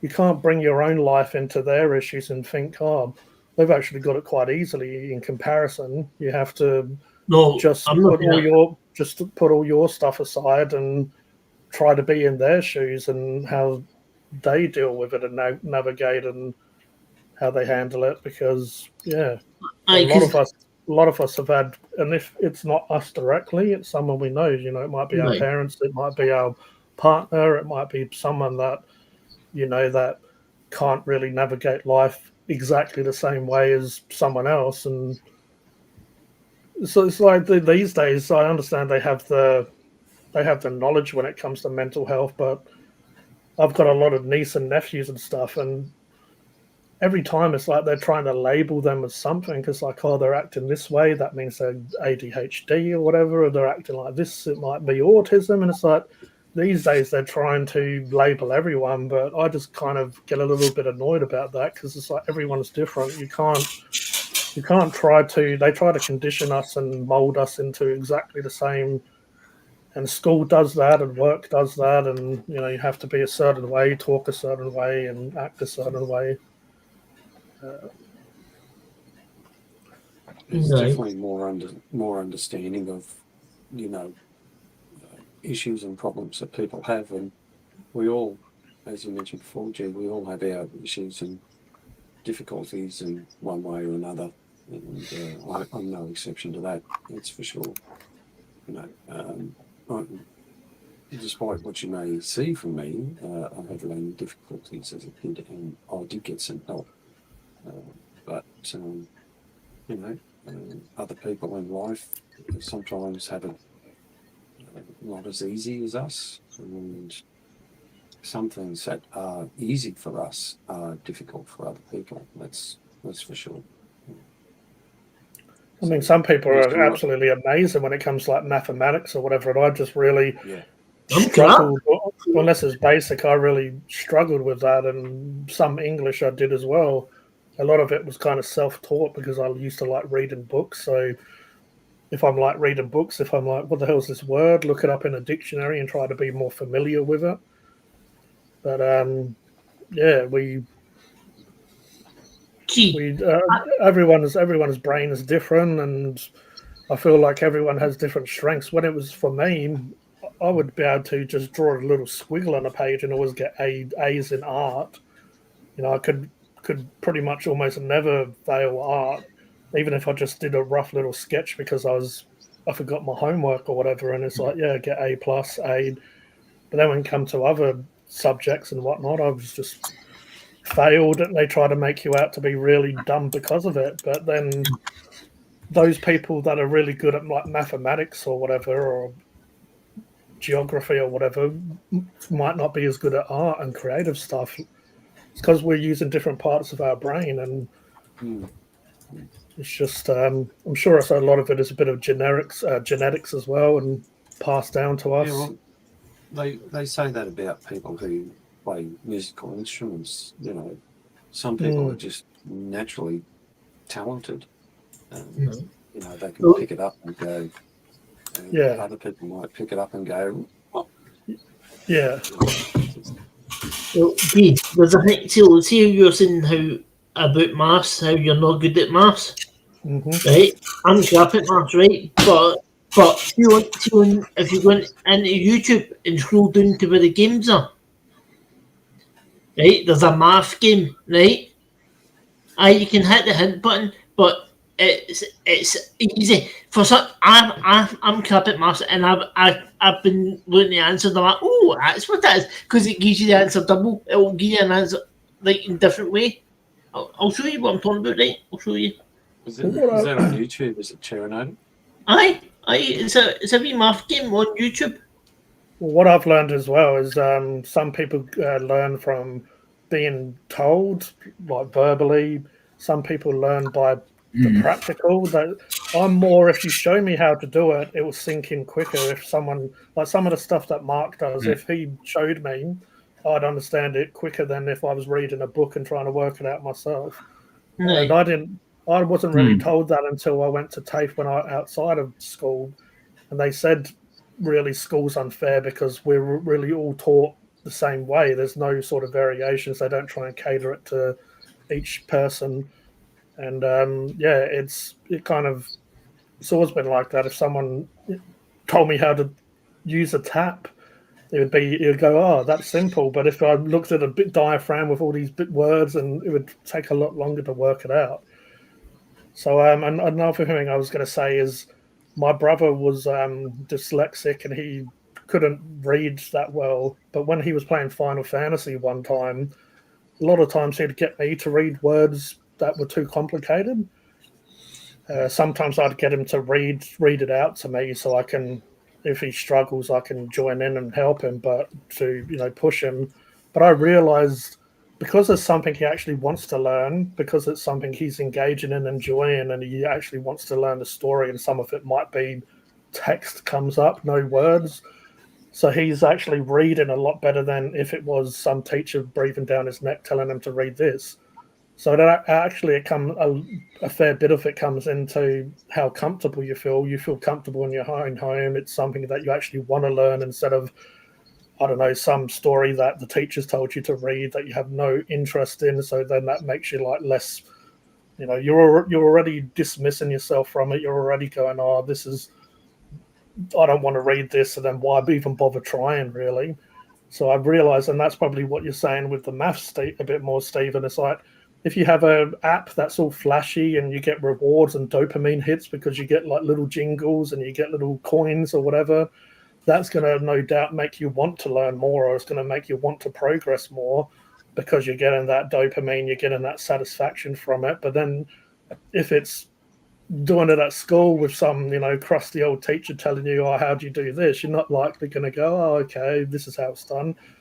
So it's kind of interesting if you have connection to whatever you're trying to learn and you actually have a bit of a passion when it comes to it, then you're going to it's going to sink in and you're going to absorb it a lot quicker. There's definitely things that I've learned after school, as an adult, that's probably been easier, or maybe I've just stared at it long enough and asked silly questions or dumb questions to make it sink in, and now I have knowledge that I never had before, and especially on a particular topic, and I will often challenge people when they make a statement and say, well, why is that? Where do you get your information from? Where did you determine that sort of thing? And you break it down. Yeah, sometimes if you know stuff, it's even interesting to see someone else's point of view, and it's not really if they get it right or wrong. It's just like they may have another angle that you didn't really have yourself. Yeah. So you know the answer. It's like, oh, going to the street, up the street. They might go down a back alley and do a different way, but you get into the same destination. But they may teach you that you can actually get there by doing this and this. Yeah, So this is it. So this is the game, right? So as you can see, it's got plus not and dividing on it, right? Mm-hmm. So it's for me. So that here is 12. That sounds like a bit of a puzzle game as well. Aye, right. So you know that's right. So 110 divided by 10, right? I'm going to go. It is. See, it tells you it's wrong, right? Yeah. Yep. So I'm going to say it's 2. No, so it's not 2. So 11. Yeah. So 11 plus 1 is 12, minus 1 is 11. 22. 14 plus 6 is 20. Yep. Right? So 23. Yeah. So that's 32. 32, yeah. So That'll be 62. 2. That's what I was thinking. 2, right? Then If you 3. if you get one wrong, Stephen, does it actually sink in, like the information? Or No, do you just- so hold on, I'll show you, right? So I'll do here's what this one's Oh, for, yeah, right? yeah. Right, so let's see if I go with Stephen, this. Aye. like, when you get this wrong, There's do you various actually- levels there. Is that correct? Yeah, this is on easy. This is on easy. Mm-hmm. Oh, yeah. So it is. But if you get it wrong, it comes up there, it'll go red, so it'll tell you it's wrong. Yeah, well, that's you're still learning from that. Yeah, this Aye. sort of stuff would be definitely good for kids who are still in school doing that sort of stuff. But if you're really stuck, if you can't be bored, right? Watch. Oh, yeah. Just- See what- Yeah. Yeah, that doesn't really give you like the dopamine hit into the achievement and No.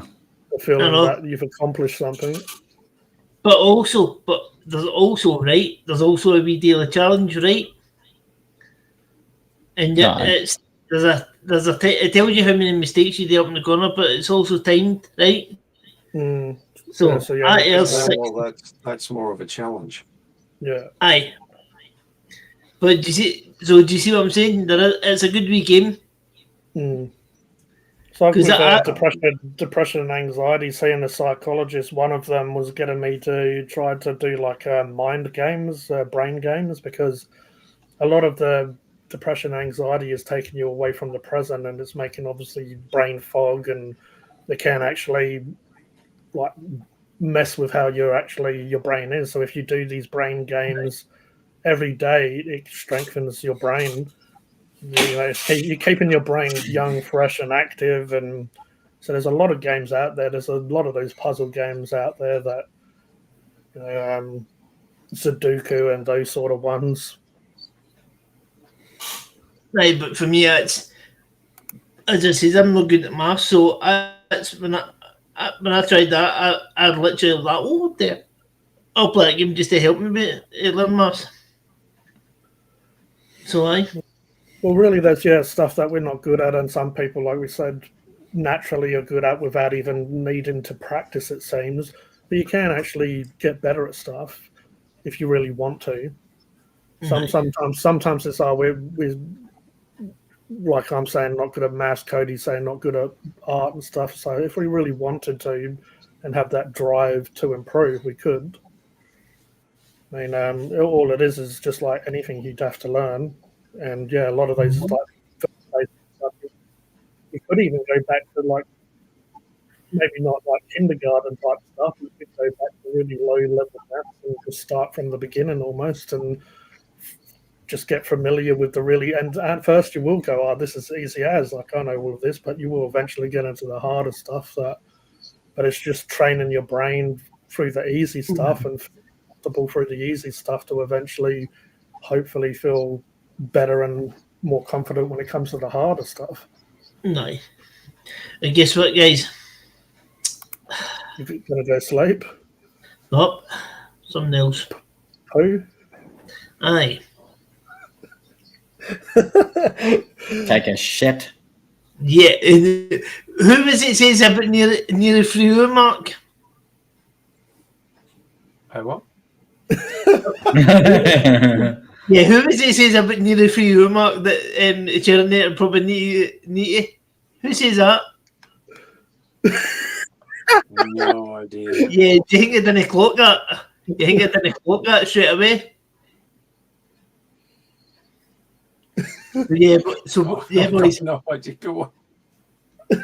No, somebody in the chat says when you see after Terminator, he says food, it'll be near the 3 hour mark. You'll probably need to go to a bog. And guess what? Yeah. AJ, I'm the same, mate. I'm still adjusting. So, so boys and girls, I'm going to love yous. I'm going to leave yous, and I'll see you all later. Catch you, See you Stephen, later, mate. Terminator. Thanks for being here, mate. Yep. See you later. Yeah. Bye, G. Bye, Cody. Bye. Right. Peace, boys. Peace. Yeah. See you, Stephen. Arrivederci. I'm on top now.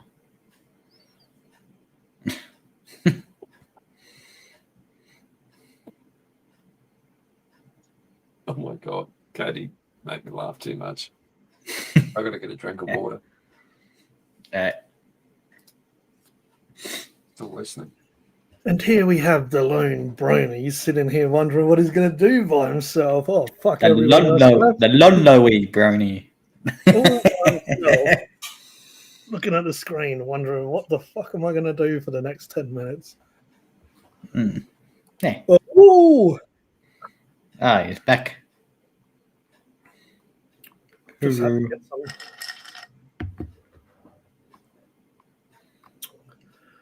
All right, so we will address this if these guys want to continue it. Maybe we'll see what happens. But Styles, he says, but growing up having autism spectrum disorder hasn't been easy. I've faced a lot of challenges.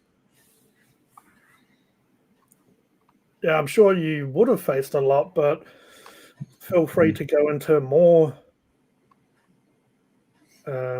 detail if you wish. I'm sorry to hear that, Styles, that you are not alone and you've grown to be a well-adjusted adult. Be proud of yourself. Yep. And yeah, Styles, he says, appreciate that. And yeah, bye to Charanator if he's still listening. He's probably on the toilet, probably doing his exorcism stuff at the moment. Let these demons release them. You know, It's the Cody show. Regardless of more. The difficulties we've had throughout our lives, we still able to come together and talk and share our experiences, and hopefully that helps one another along the way somewhere. Yeah, and that's what's interesting, I guess, what we do here. It's sometimes it's all fart jokes, piss fun and games, but without even meaning it to, we can get it, and that's life, and that's conversation really in general. Cody just disappeared. He's gone. But like that's why after a while, when it comes to these lives that I do, but obviously I really appreciate all you guys jumping in, is it just really, it's like mates talking, and even the people in the chat and is talking, and that's what happens in life. You go from talking about all sorts of subjects, especially the way our brains work. Sometimes you're telling someone whatever it is, a story, and then sometimes you go into different parts and you don't even really finish a story. That's just how we are as humans. They always say your local butcher is cutting the ears and finning it into cozy cow. Who comes together? Oh, well, apparently you didn't get the memo, Peter. Apparently you've been missing out this whole time. When I'm not drinking silly, you can get a couple of drinks out of this. When you're sipping them and not. Stay on, you bloody alky. Who comes together stays together. Oh, it's a little bit warm. Oh, cheers, babe. Was it the coolest? Lumps. The coolest. Shaun of the Dead Eye. The coolest off, so it's a bit warm. Sorry, I'm sure cheers, babe. I'm sure there's a group of people that do come together. Yeah, and some chick. I don't think it's isolated to any particular gender. I wonder if she's still got that post up.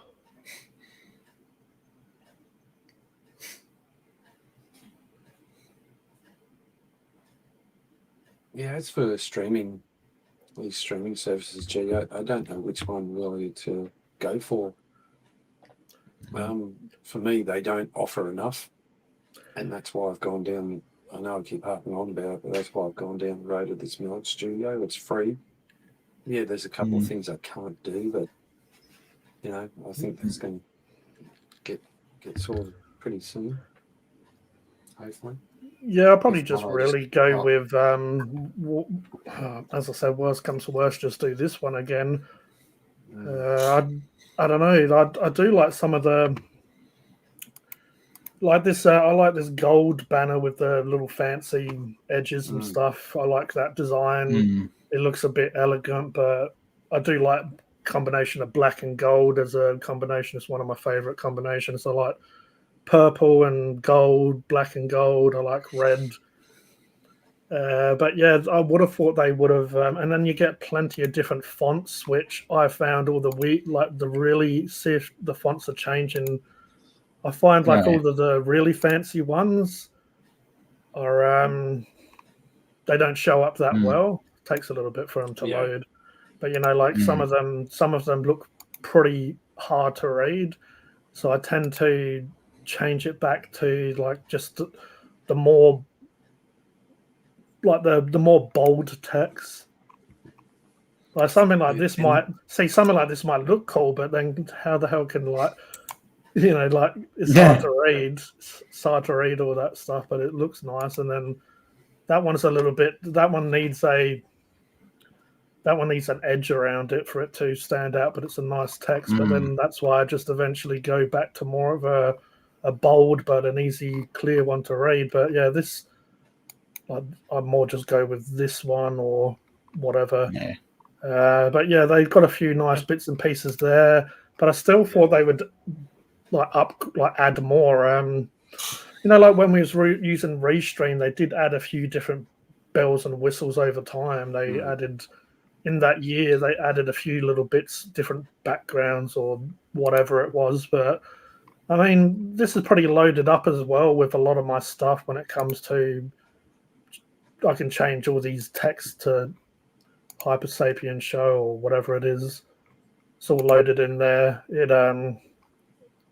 I've never needed that much that I've ran out, so I don't know if there is a limit. There probably is. We all know these Duff counters that Stylesy loves. I ended up recently putting my Hyper Sapien Funkin' Hungry intro in there. I used to have the Hyper Sapien TV one with the TVs behind it. Well, that's why I suggested Restream, because they have made a lot of changes, and it's actually really good now. I was almost half tempted to grab it when you was on it. Yeah. But once again, they only let you do 1080p, and they don't have that option for 4K, which, like I said, like I keep saying, in this day and age, to me it should be a no-brainer. I was going to send you this. I didn't actually watch it, but I don't know. A new video popped up 20 hours ago, how to record locally in Restream Studio up to 4K quality. So I don't know if that's streaming or pre-recorded videos. That the way it's described, I think I may have seen that. I think that's pre-recorded. Yeah, so hopefully, maybe if it is pre-recorded, hopefully that means they're going into the direction of live streams in 4K eventually. But if that was 20 hours ago, possibly they might. I mean, you could always reach out to these companies as well and say, are you going to eventually change to 4K? And just see what their feedback is. I think with Restream now, even with the free plan, you do have access to, you do have support with, like initially you start with a bot, but then you actually get a real person to come and help you. Yeah, that's pretty cool. And so pricing and premium features for Restream. Evening, Chriso.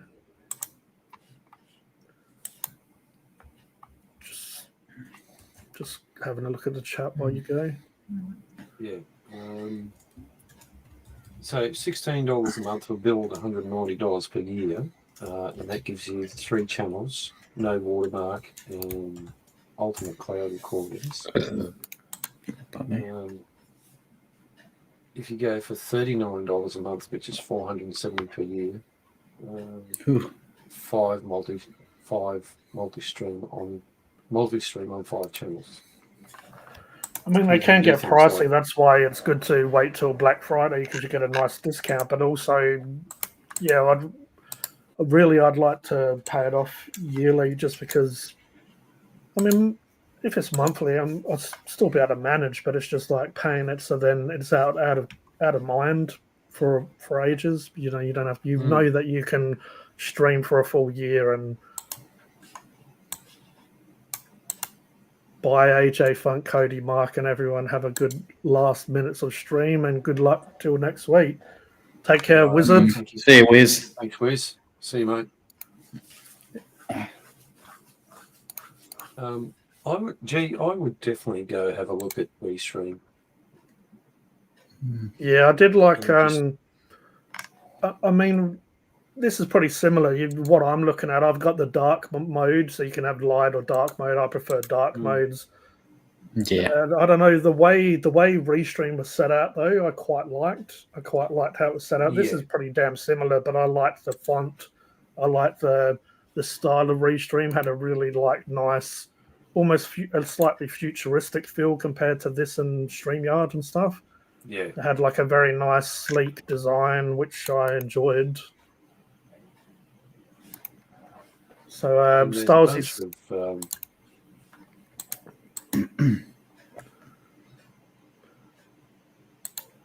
is saying, in life I've had learning difficulties at school, not wanting to go out in public, difficulties with social communication, having restricted interest, like Black Tape Project, difficulties in making friends. But yeah, like that's obviously not good, Stylesy, but Stylesy's told me a little bit of stuff in person that he, I don't know, I'm sure he's told most people, but just I guess because I've had anxiety when it comes to anxiety and isolation, and I mean, years ago when my anxiety was bad, it was even hard for me to take phone calls or go out and check the mail because, I don't know, anxiety just makes you feel like all eyes are on you or whatever. Like it just feels like the whole world is looking at you, where really you work out, or you kind of even know in your mind that it's not the case. It's like anxiety is kind of like the feeling of a lion. If you really want to get into it, it's because of our reptilian and our brain, our past brain, and it actually had a purpose back in the day when we was in tribes and stuff like that, in tribal situations. You would always need that fight or flight because you would always need to be prepared to run and get the tribe if a tiger or something was going to, or even caveman, so what, saber-toothed tigers or whatever they were, or whatever beasts you were facing back then. I'm probably not knowing my prehistoric history and lining up cavemen with the right animals, but it was, those threats. So, and unfortunately, we still got that part of our brain, which doesn't really serve us much anymore. That part of us doesn't really serve us, but we still have that feeling like if you go out in public that there's going to be a lion around the corner and jump and, maul you and kill you or whatever. But unfortunately now we've, in different times, and that part of our brain is messing with the modern society. So yeah, stuff like going up to the shops, it creates that fight or flight. And that's why actually breath work is really good for you, because you can learn how to control your nervous system.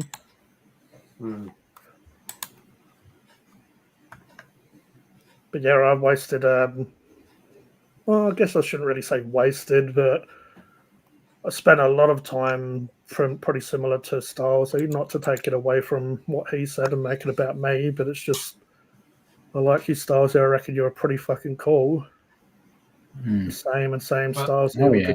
Distinct traits of Spectrum. You look back, I understand what you're saying, G, but because you're in a different mindset now, you've been able to get over that hurdle or roadblock that's been stopping you for a long time, and you're starting to learn, like really learn and understand. That partly comes with age, but it also, you've taken those steps, you've got yourself out of your comfort zone, and you're now progressing to a completely different area in your life that you couldn't understand before. So, you know, kudos to you and Stylesy and whoever else. You know, it's just when you back in the 20s, right, back in your teens and your 20s and things, even in your 30s, your mindset is completely different to what it is now. I know it is with mine, that's for sure. I really appreciate that, and that's definitely, I guess, what I'm pushing myself to do when my brain is going into those old habits of, and also my psychologist has told me if I do go into those old habits, not to try to feel guilty that I'm going into some old habits. But yeah, normally if my brain's telling me no and coming up with excuses and the anxiety, it's like that's normally most of the time when I know I need to push myself and be out of my comfort zone and do that. And also, yeah, I'm drinking this now, but that was a big change as well, me getting off the pot and getting off the drink as well, because I would be drinking not every day, but even on the weekends, I'd be drinking heavily, and sometimes with the type of friends that will even drink into 6, 7 o'clock and then wait till the liquor store opens because we're still going to have a few more drinks and grab another bottle, or just mix that with pot. Or I was doing that every day, which can can help a lot of people, but that was making me, I guess, too comfortable in the position that I was in. It was keeping me in that same position, and getting off all of that stuff was not necessarily difficult to stop. The pot was a little bit because it can affect your hunger and other stuff. But what was the most difficult, stopping it, meant I had to deal with all my emotions and life sober.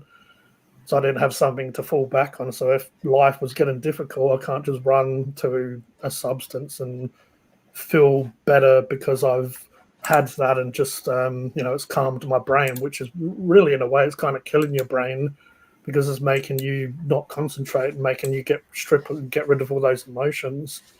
So therefore, it's easier to live life because you're more numb, but it's not because you're not actually going out and dealing with it. So me finding myself or happy or angry at stuff and allowing myself to be happy and angry and about stuff. I'd get a lot more agitated at stuff. Stuff that would get to me. Wouldn't really, I guess, know how to deal with the anger, and I doing this course really helped, but also before that, doing a lot of self work on myself. But I used to do what a lot of people do: play the victim, look for people to blame. I know a lot of people do this, and sometimes I possibly might still do it, but I know that could catch myself out when I'm doing it, and I've really worked on myself to get to the point with, there's a lot of stuff, traumatic shit that happened and people doing the wrong thing by me, but really, instead of me falling into, keeping away from people, isolating, putting up shields and putting on masks, pretending I'm okay when I'm not, doing like what a lot of people do when, how are you going? Most of the time we're programmed to say, yeah, good, how are you? And all that stuff is like trying to reprogram and rechange yourself to be able to openly say, okay, I'm not okay, and own up to it, but own up to it for the reason of just being real with people and allowing other people to do it back. If I say, no, I'm not okay, actually, I'm pretty shit, then you allow other people to start breaking that cycle and they're like, oh, well, I'm programmed to say I'm okay, how are you and stuff, but maybe I should say, yeah, I've had a pretty shit day or whatever, and then you can look at why I had a shit day. And a lot of time, because we're social creatures, we can kind of pull each other out of having a bad day by just having a chat, getting that off your mind. So yeah, it's there's a lot to it, and sometimes when I see people these days, they're basically crying out for help, but really, I used to try to want to save everyone, like save and help everyone, but I realize I can't, and that's a part of me doing this course as well, allowing me to help other people, but also like basically being paid to do that as well. And that's a part of the mentorships and the breath work and other stuff. It's through life I've kind of realized, going through all the shit in life, it was for a reason, and it was so I could help people. And unless I've gone through shit in life, how could I really help someone if I haven't like been in the darkness myself? If I haven't been in really bad places myself, how am I going to step out and be a leader or a mentor to someone else going through it? So it's it's kind of like going through the darkness, going through hell to get into a better place. And unfortunately, that's what life is, really. And some people have it easy, but the people that have it more easy, silver spoons in their mouths, most of them don't. If they were put into a situation where they had to lead or they had to really take charge of the situation, most of those people wouldn't have a clue of how to handle it because they've had life too easy. Yeah, that's for sure. Are you... One thing you used to do, and I don't know whether you still do it or not, you said you've tried to help people in the past and some of them haven't helped themselves and you've had falling out, you've fallen out with them. Are you still trying to help people, or are you doing, or are you approaching it in a different way with your breath work? Well, I feel like if people really want me to invest a lot of my time, patience, energy, knowledge, or whatever, really there should be like money coming my way for it. And it's allowing, part of the course was learning about abundance and learning about I need to be open to people paying me, because a lot of times, this is me as a person, has even doing YouTube and stuff, I've found it hard when people would gift me money for stuff, or if it's gift me money to like do a review or whatever. It took me so long to, even if I go out, a lot of times I'll pay for the coffee or pay for a meal, even if people are in a better financial situation than me.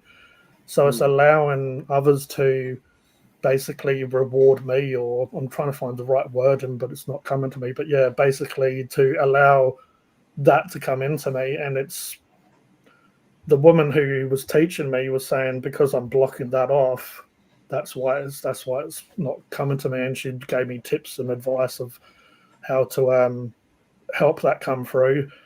But I feel like when it comes to friends and someone's down that I'm friends with, I'll spend a lot of time to be there for them, help them. But when it's more someone that I don't feel is actually going to take my advice and actually improve, that means I'm going to have to spend more hours with them. You know, if I say do this and this and this, and then you'll like see how you go and then come back to me. The people that I feel like, and I'm sure we know plenty of people out there that you help give advice to and they kind of just keep on going around in circles, they're the type of people that I would ask for payment from, because really that's, if it makes sense, is the reason is because that's more of a customer or a client to me, when then there are friends and stuff like that that I would do it for free for.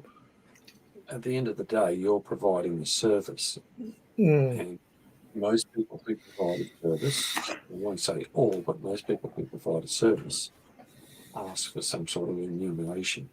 And although that might be, they may not realise how much of a benefit that is at the time, but down the track, that can be a big benefit to a lot of people.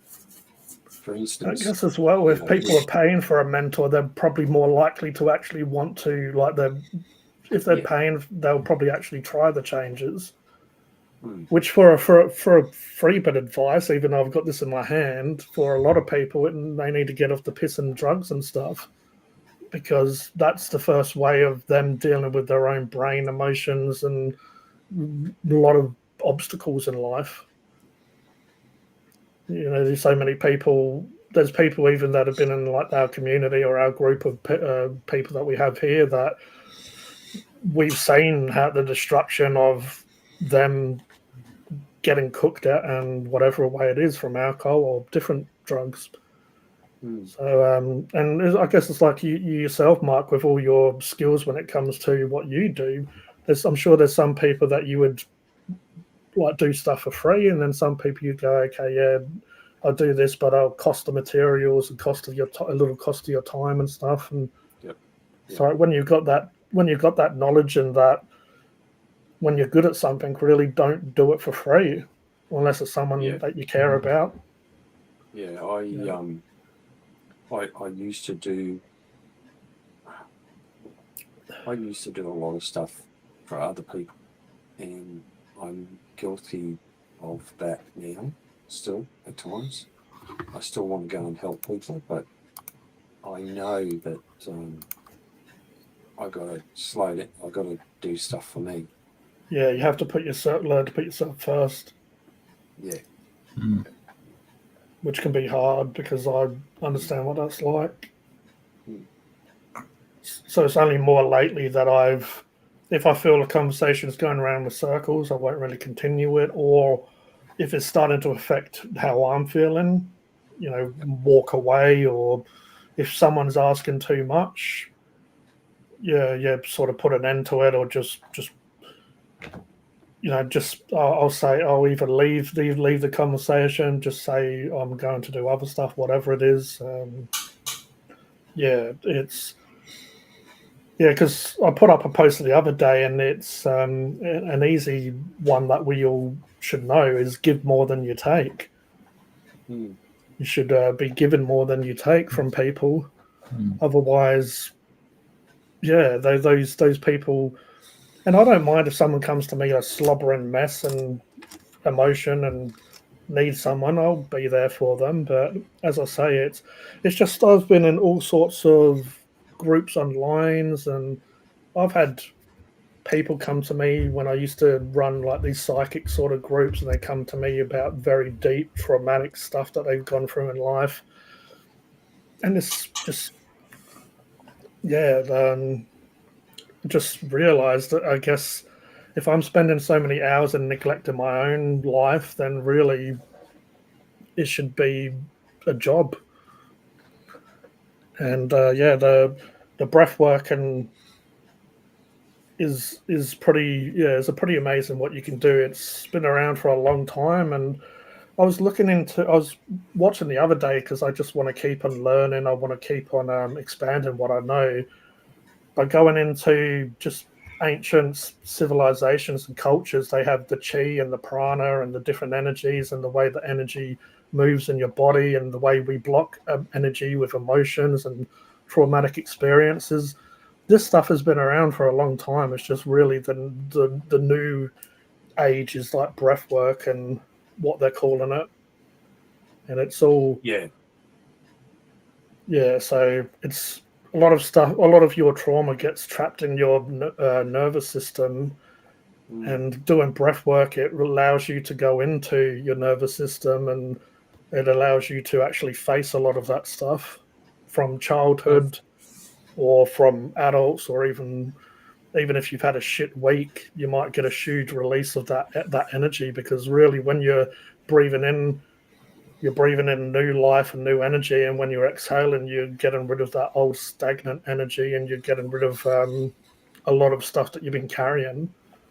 Yeah, it's also comes in to do with, I've heard, with looking into the UFO subject and have done various things, that people talk about the vibration level, and I have heard where breath work helps you raise your vibration level or lower one or two. But I believe some monk is it monks or something? People who are really Yeah, disciplined like with monks are very. controlling. They tested them in situations where they could be in a really low temperature situation, and they're able to actually increase their body temperature and not have any adverse effects. Like, so some of us would, if we get into a situation where, we're in the freezing cold and we haven't got clothes to help us keep warm and things like that. So there's certainly a lot of power in it.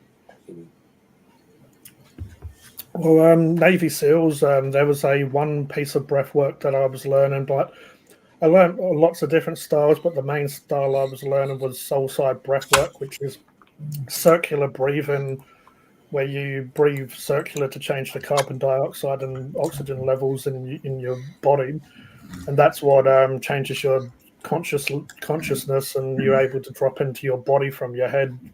You're able to drop into your. But yeah, there's Navy SEALs that there's a technique that they do that obviously the situation's there, and it's like a way to calm them down. Because there's a technique that I was doing on. I reckon it was. I've done it before, but I'm trying to do it a little bit more, where you block one nostril, you exhale, and then you do it through the other. It's like a very ancient technique. Hello, Foz Jam. In the house, yeah.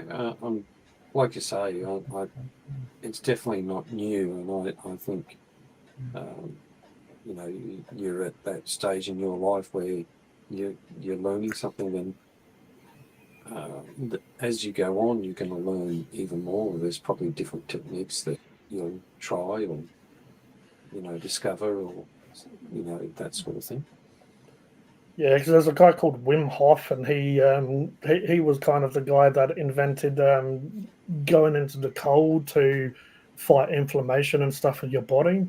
But he's like he's a breath worker that is very popular, and he does a lot of really incredible stuff as well. A lot of these people, they work with like very high up celebrities, like the Joe Rogans and people like that. There's a lot of them are very much into this sort of stuff, is because, yeah, if you can control your energy, really, you can almost like manifest or control your future to a certain extent. And that's why a lot of these like big musicians, artists, entertainers, actors and stuff, a lot of them do it, is because obviously then that's how they're getting successful, really, in a way. It's kind of trusting yourself and allowing yourself and going into your intuition, knowing what to do and not.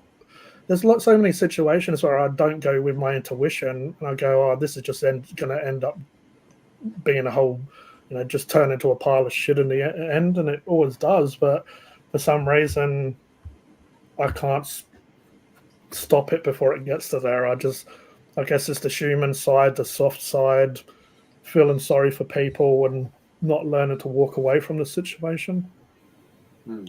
Like I kind of know that it's going to not end well if I don't put a stop to it.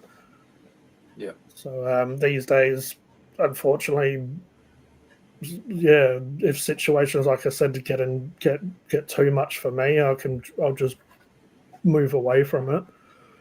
I mean, we've all lost really close friends over sometimes just splitting apart, or sometimes really like, having a shit hits the fan and having drama and then splitting apart. So if you can lose one of your closest friends that you thought that you'd be there for the rest of your life, then, who's someone that's only been in there for a little bit, causing a lot of toxic stuff. Stylesy, Brony, Peter, is it just me, or is the stream lagging violently? I'm having the same issues. Maybe G still has old dial-up. Yeah, the funny thing is, it's nothing's changed for us, eh? Like it's really fine in here.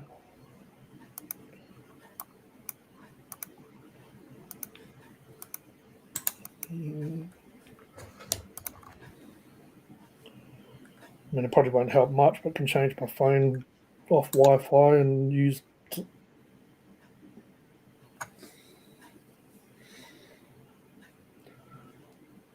What is when you look? Does it give you a thing about stream health?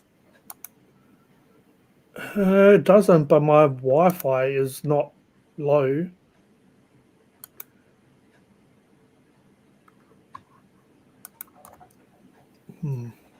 Where I know I might have mentioned this before, but even though you got good Wi-Fi, I'd still favour a hardwired link. It just makes the life so much easier. Yeah. Like a cord straight to the modem. Yep. That's what I do. Yeah, you just can't go wrong. Even though when I was streaming the other night, because I restarted, there was an update from Apple on the operating system, and whenever you do an update, it turns a lot of things on, like it turns Wi-Fi on automatically and things like that. So sometimes you have to go back through and just turn it off. But I was streaming and the Wi-Fi was connected. It didn't seem to affect it, which I did notice a couple of little glitches, but I didn't realise that it wasn't, and I just quickly turned it off and it wasn't a problem. Yeah, that is actually true. It's sometimes all these tabs or whatever open and you don't kind of realise it all adds up eventually. Yeah, it does. With tabs open, yeah. EV, was it EVMux? EVMux, EVMUX is another streaming platform. I don't know. What was it? $19 a month. Annually, yeah. Yeah. Must have been the naked aliens with the Wi-Fi again. Maybe we haven't even gone into the cheese-spiracy stuff and the internet's messing up. Because normally when we started talking about aliens, the net started. Who's saying that? He's saying Foz saying I'm missing good content here, that the stream is lagging. Like, yeah, that used to happen when we used to talk about UFOs. All of a sudden, I'd start dropping in and out, and most of the time it could be someone's someone's actual internet connection. The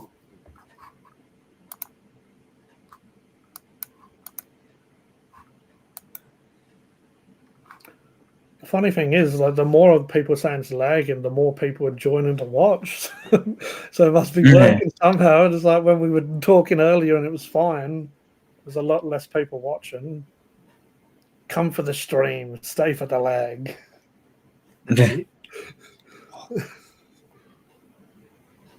Always used to lag my streams, but apparently not these days now. Oh man, you were like 10 minutes behind us one time, and I remember that. Oh man. Oh, Well, maybe we got there in the Stephen end. was showing us something. We've all come a long way. Yeah. Yeah, so there's been improvements. Yeah. See, we've now got fibre to the house, and supposedly right here on this computer, I'm getting 540 megabytes down, and I'm getting 50 megabytes up. That does slow down when I'm up the shed, but that's because the internet cable that runs up to the shed is virtually at its maximum distance of about, I think the electrician said it's about 95 meters or something like that. So when it gets to 100 meters, because it's got to comes out of the modem, goes under the house, and then it goes up the side of the house think goes into the wife's sheet, and then it comes across to my sheet. So and then it goes along the wall of the sheet. So yeah, but I don't seem to have any problems from off the sheet. Yeah, no, like I don't remember really having many issues. It's I don't know. I was going to say maybe it's to do with that I've got all you guys on screen. It's not just like me by myself. I don't know if that would be interfering or changing the stream in any way by everyone having different internets, and should more be a personal experience though, shouldn't it? If there's issues, should be just for the one person. Yeah. Because Starzy's saying here that past when there was lag and he replayed them the next day, no issue. Yeah. So it's and I we're know, gone. Fuck. He's saying we're gone. What the hell? We're still here. Yeah. It's still live. It's still live. I think it's more people's internet connections, depending on where they are, how they're watching. We've had a lot of all that storms sort and of crap lately as well. stuff. Yeah, and also a lot of people don't realise that, you know, if they're sharing, if they're in a house sharing a Wi-Fi network, you know, somebody might be playing an intensive game or a video. How many devices are they streaming off the one modem? All that sort of thing. Yeah, I just got to olds, and most of the time they're watching TV. They're watching bloody Foxtel. They still have, Yeah, Foxtel, which has I its used own Fox. cable and connection, right? It has its own Yeah. box and stuff. It's either satellite or cable. Well, I think it's all satellite. And I think they've gone away from the cable connection. But the other thing is, it's funny how, and I'm guilty of it, we all pay for streaming services, but there really is some great content out there on free-to-air TV.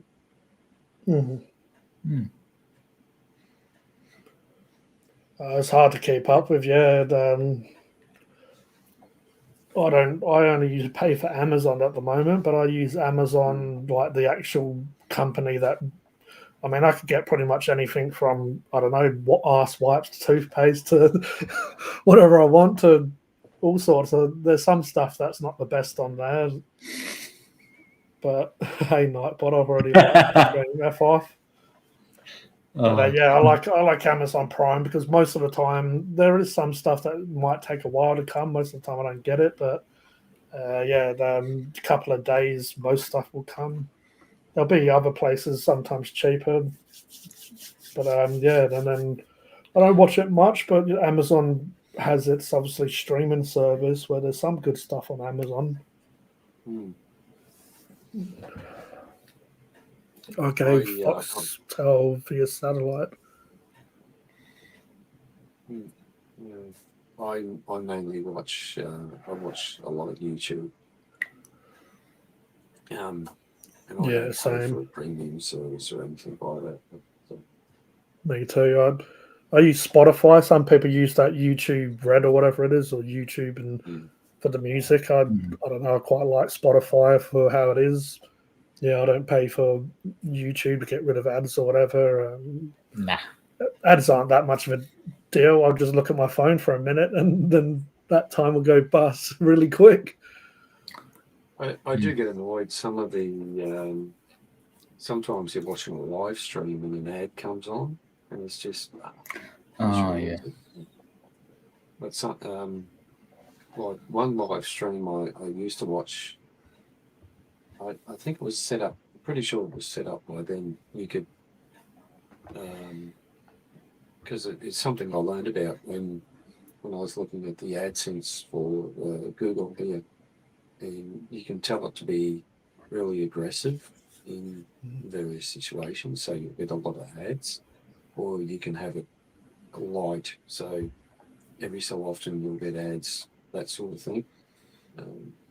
But for me, but it's the way how they bring the ads in, you know, how they do it. Sometimes now what I'm seeing is that when you get ads, you'll be watching a live stream, and an ad will come in, so the screen moves over, so you can see the ad. So it's still And like a after small while, a box for the other content. yeah. I know realise it's- Amazon recently brought in ads at probably the beginning of this year. They'd never had them. Pretty sure you can pay like a little bit extra to get rid of them. I don't really watch it enough. I'm normally, like we're saying, on YouTube. Most of my content is I'm watching YouTube, or I'll just watch whatever movie or series I want. Just go directly to that, and not not go from film to film, from bit to bit.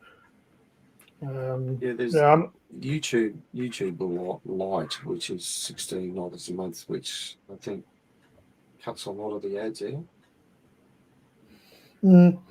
Like Starsy saying, it's awesome if you can afford it, but then a lot of that stuff adds up after a while. If you're doing YouTube and you have Foxtel or Netflix or whatever, like I'm not paying really. I'm paying internet and at the moment internet and my phone off, and Amazon, which is yearly anyway. I pay that yearly, and Spotify. Looking, that's about it. I did have Netflix. There was a Warhammer app that I was paying for, and just wasn't watching it enough. For even if it's $12 or whatever every four weeks, it's if you're not watching it, it just gets to the point. What's the point of paying it? Yeah, it's like we're paying for Netflix at the moment. Netflix currently we got a few there. I haven't watched Netflix in a while, but at the end of this month, the last season of Stranger Things or Strange Things is going to start up again. So you see, they're going to do a cartoon spin-off as well. No, I haven't. The cartoon spin-off, I think, is between season 2 and 3 or something. It's still when they're pretty early on, and I guess it's a way for them to tell stories that can go off a little bit more, because most of the kids are like adults now. They're like in their 20s now or whatever, so can't really do that anymore. But I'm looking forward to that for sure. I like a lot of the characters. I've mentioned it before on these live streams. I like how originally it was based on the Montauk Project, and they was going to call it that, but I don't know. I guess just it's a little bit so they can if they base it really on real life, they couldn't like go in their own directions. I like how they, even though I've never really been a huge D&D fan, I do like how they incorporate D&D into it and stuff. And Eddie Munson, when they had the Hellfire Club, was very cool in their last season. So that's. I really liked it. I got into it. I think you got to have that geeky sort of stuff sometimes instead of the, based in reality more stuff. Yeah. Which I guess it is still based in reality. I've looked into Montauk Project. They talk about the Montauk monster that they used psychics and stuff to summon. They had the different dimensional technology, just like they have in Stranger Things, how they have the upside down or whatever, the other world. If you look into that, it's all, how much you believe or how much you go into it, because it's the information's there, and it's just I guess it's hard to wrap your head around, like, oh, this stuff's actually real and happening. But the military are always doing some really crazy shit. But it is a really good series, and I like how all the characters come together from different walks of life. Some of them are very geeky, and some of them are like more the jock or whatever. But he ends up joining the geeks, and what I've been watching is Alien Earth. It's pretty interesting. Yes. Have you seen that? Yes, I have. Yes. Yeah. I like how this alien isn't just the xenomorphs, which we're used to in Aliens. It's lots of different aliens, like lots of different species. But yeah, I can't help but love the xenomorph. It's kind of like an ant, and how it has the stages. It grows. It goes from the hugger to the chest burster to the warrior or the drone. And then it just grows. What I'm a bit disappointed about is a lot of these new series it's only like 6 or maybe 8 episodes long, and I feel that sometimes it's not enough to give a good story arc. Yeah. Back in the day, and I know it's very demanding. Back in the day, what a season or a series, a season was, something like 20 15 or episodes 20, long. yeah. But, that's my only gripe. Yeah, it seems like once it starts getting interesting, then it starts ending. And then kind of like a Squid Game, definitely done that in the last couple of seasons. Yeah. That was a bit of piss poor how they did that. I'm just going to go get some ice. Yeah. I think No worries, Jay. sometimes it's a bit of what's that saying? It's they because they're so successful, they fail because they're so successful. There's a phrase for it. Hang on, I just thought of it. Oh God, here we go. There's a phrase: when you're so successful, you fail. There's a certain phrase.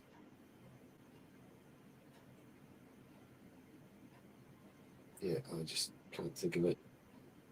I'll think of it when I stop talking about it, or when we go offline. It'll pop up. Yeah, when something is so successful and it keeps getting bigger and bigger, and a lot of these companies, I've seen it happen before, a lot of these companies, suddenly they get bigger budgets and more money, and, all the... I tried to look it up for you, and it said this one said victory has 1,000 fathers, but defeat is an orphan. Yeah, no. It's yeah. I'll try and work this out. It's maybe like victim of their own success. Yeah, like I guess stuff like Star Wars. They feel like it's gonna just do good because of Star Wars, but sometimes like they're not really. It's like they're kind of going by the franchise and hoping it will be successful when really if they would spend a bit more time in that, because some of these definitely happened to me with the last 2 seasons of Squid Game. Really enjoyed them, but just the break and stuff just kind of ruined it in a way. Yeah. Having a break and really having a very small second season. That's it. Probably could have just victim of their own success. Yeah. Probably could have just had 2 seasons, really. And I think that's what happens to a lot of things. But I suppose a lot of this wokeness hasn't helped Hollywood. Just look at some of the movies they've put out and things like that. Sometimes they're more worried about a gay character than actually like a storyline. Yes. Yeah.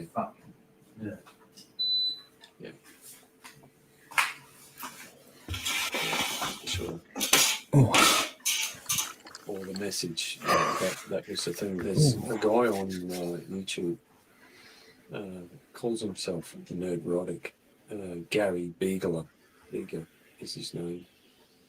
And he used to run a comic store, and he's been through the success and failure of his business, and what and his wife's failure success, but he also Cody we got. talked about his He's like addiction. Stephen's canary. No.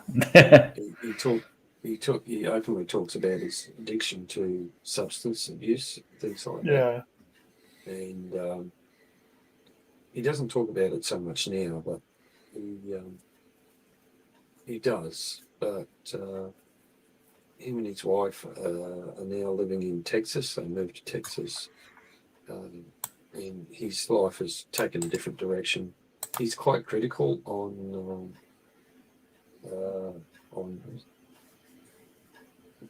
pop culture and that, because that was his bread and butter back in the day. And he teams up with people like Geeks and Gamers, Critical Drinker, and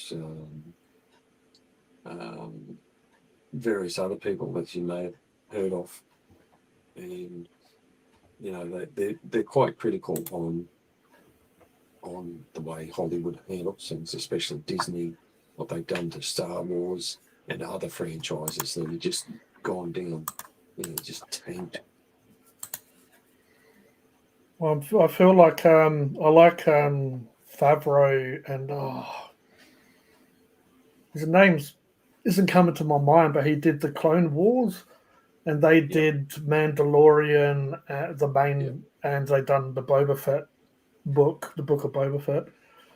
I feel like they more know Star Wars, like because I have to look up his name, but he actually worked with George Lucas on the Clone Wars, the cartoon series. But he seems to kind of know the direction, the lore, and the characters and stuff a lot more. Whereas Kathleen Kennedy, and she did Ryan Johnson and Abrams. J.J. Abrams. Yeah. When I got it wrong, I just went with it. But I don't know, though. You can definitely tell that they had too many ideas. What do they say? Like, too many chefs spoil the broth and stuff. It's like they had too many of their own ideas and they didn't work together to create the end dish to be perfect. They, just. So Star Wars has some. I'm pretty keen to see the Mandalorian and Grogu film. Yeah. Dave Filoni, he's the guy that works on like a lot of the new stuff as well. But they seem to understand Star Wars a lot more than the Kathleen Kennedy saga. Just as a kid, I really loved. Spoilers! I know some people. In Return of the Jedi, when Luke Skywalker was finally a Jedi and he goes into Jabba's palace and he has a lot of Jedi abilities of being able to mind control and whatnot.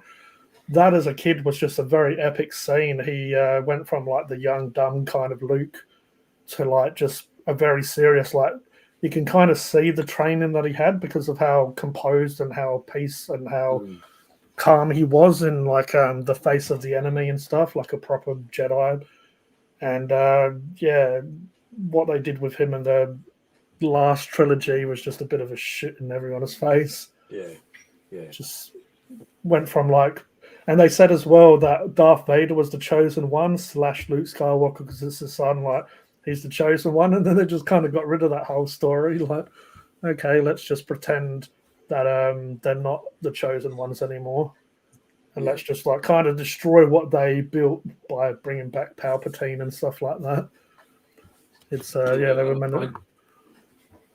I don't know whether you watched Star Trek Picard at all, but the Enterprise crew from Next Generation had a reunion,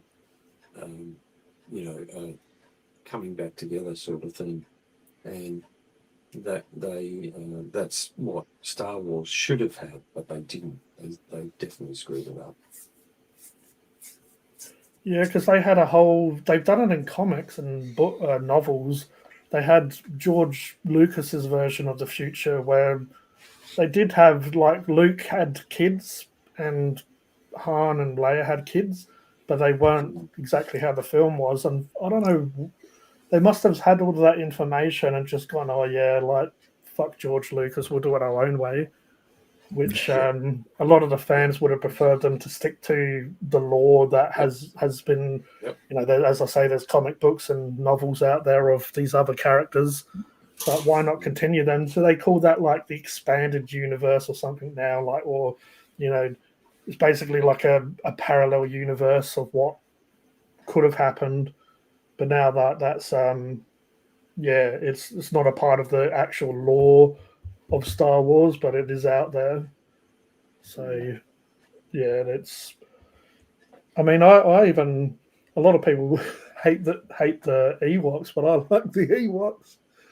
Give me a good Ewok. I love Battle of Endor. Yeah, that film as a kid, I absolutely loved that. Bunch of Ewoks just going nuts, but yeah.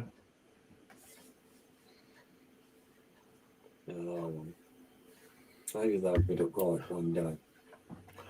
Well, like I guess how we kind of started this, Stranger Things, they've supposedly put more money in the new Stranger Things series than they did in the Avengers Endgame and Avengers Infinity War.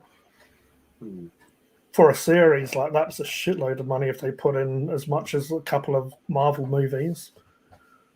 Because normally TV series, they kind of have a low budget, and they have to work with what they have. And I feel like the last Stranger Things season, it was really good, but you can see some of the budget wasn't quite there with the CGI and stuff. It was great, but like just you could tell they needed just that bit more to really like flesh it out when it comes to certain stuff. So I reckon the amount of time they've taken with this new one, the amount of money they put into it, and I guess they've made so much money when it comes to merchandise now. You go to the shops and there's so much stuff of the franchise around now that it's just became just like a huge entity in its own. And but sometimes with more money is more money become more problems. Yeah, and that's why some of these movies and TV series that are being made on small budgets are just fantastic. Because I suppose in some respects, because they don't have those people with the big egos that have the big money, they just have people who can get the job done. Like Spaced, it's the Edgar Wright, he's the director, Simon Pegg, and they have Nick Frost in it, but they did Shaun of the Dead and Hot Fuzz, but their original collaboration together was Spaced, and it was just, I don't know, I absolutely love the series, but really all of this is like this woman and this man, they both want to get into an apartment. They're both single when they come together as they see an apartment has a couple. You need to be a couple to live there, so they pretend to be a couple. So the whole season they're trying to pretend to the landlady that they're a couple. There's so much crazy stuff happens in it. It's just full of pop culture references, and it's just an absolute delight to watch. It's just, I mean, I'm a huge Simon Pegg fan when it comes to him and Nick Frost. I reckon both of them are awesome at what they do. Oh yeah. But yeah, that's what started it all, and I just really enjoy just. That's why I think Cody ended up trying bloody Jaffa Cakes. He's like, they're crying about Star Wars and the ending, and they're going hell deep into like metaphors and stuff. And then all of a sudden, Simon Pegg's hell high, but he's crying, and you're like, oh, he's going to say something like he's going to say something really beautiful, and he's like, oh, I just remembered I got Jaffa Cakes in my coat pocket. Oh, they're all high and they're all screaming. But they're talking about how the Empire was taken down by little fuzzy bears and getting all like really into Star Wars and crying about it. Oh, it's so good. But yeah, Shaun of the Dead, even Hot Fuzz, but I don't know. I guess I prefer my horror and zombie stuff. Yeah. But yeah, Shaun of the Dead is like just a 10 out of 10. I can watch it any time and still like get a good kick out of it. All the little quotes and all the little sayings and just how random it is. How he goes to the shops one day when everyone's acting like zombies, but they're not actually zombies. So that's why he doesn't notice they're zombies when they are zombies. It's just like a great bit of storytelling of like everyone acts like zombies even when they're not. And then I like how he trips over the curb. Exactly. Just some of that stuff is brilliant. He trips over it again. The homeless guy, but this time he doesn't have a dog. He just has a lead. Sorry, I couldn't even afford what I got at the shops. Oh dear. Sorry, Philip. Just yeah. That's how you know that's a good fucking film. Or that's like they've actually put a lot of heart and soul in when you can watch it any time and still get like satisfaction from it. AJ likes the Ewoks. Good on you, AJ. The fucking Ewoks. Fucking Ewoks rock. I remember there was this line in Spaced because Simon Pegg's character saying how Jar Jar ruined Star Wars. Someone was saying, it's like, a lot of people didn't like the Ewoks when they first come out. It's like, yeah, Jar Jar makes the Ewoks look like fucking Shaft. Is what the quote was. I don't recall. Sorry, Foz. But yeah, fucking love the Ewoks, and I love. There's certain actors that I just really enjoy, but I don't watch all of their stuff if it's not really for me. But Warwick Davis, who does Wicket from Star Wars, one of the main Ewoks, he does Willow, he does the Leprechaun film, he's in Harry Potter as well. So anyone who's into Harry Potter, he plays one of those little mini goblin. Yeah, Warwick Davis is a fucking hell awesome actor for a little person as well. Not saying that they can't act, but he's just there's not many really famous little people out there, which there should be more of them. But Warwick Davis is just probably the best at what they do.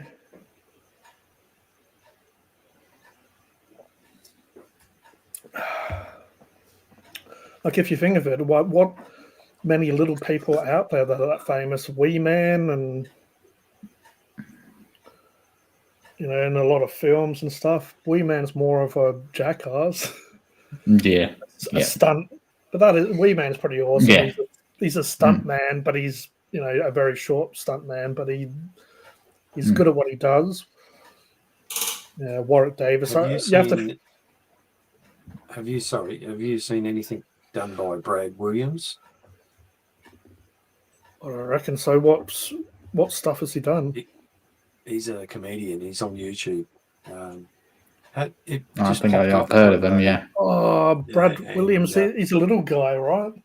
Yeah. Yeah, it's coming to mind now. Oh, what does he look like? He's pretty funny. So. Oh yeah, yeah. It's pretty unmistakable. This guy started popping up heaps on my Facebook, and unfortunately I found out that he passed away in 2017. He's fucking absolutely funny as. Have you ever seen this dude? He's a bigger guy, Ralphie May. It's like a big guy. I don't think but so.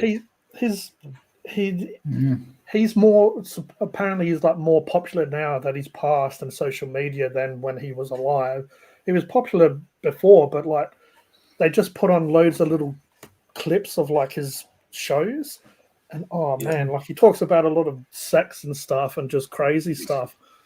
But oh man, he's so funny. Like just his voice, the presence, the stage presence, his confidence and the personality is just. It just makes you want to be him, right? Basically, it's like, just like people like, oh yeah, they might judge him because of his size or whatever.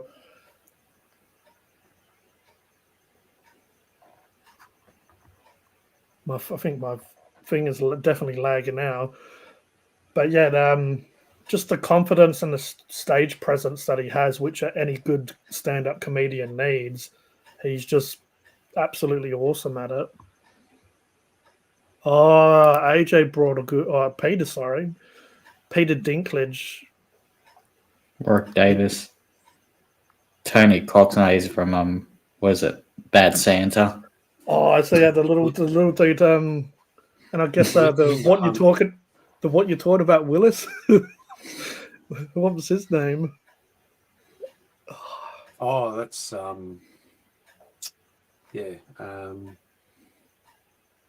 he's passed away too. He played Different Strokes. Yeah, I love that show. I watched it when I was a kid growing up. That's what I mean. Like, I really enjoyed her in NCIS.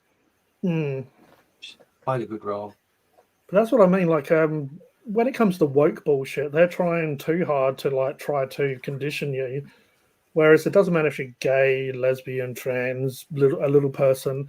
If the person is good at what they do and like a good personality, good character in a show, whatever, you're gonna like Sheldon. I mean, he's straight in Big Bang Theory, but he's gay in real life. But you can really in the series, he even kind of acts a bit gay. But like that's a great character, and there's lots of all sorts of people out there.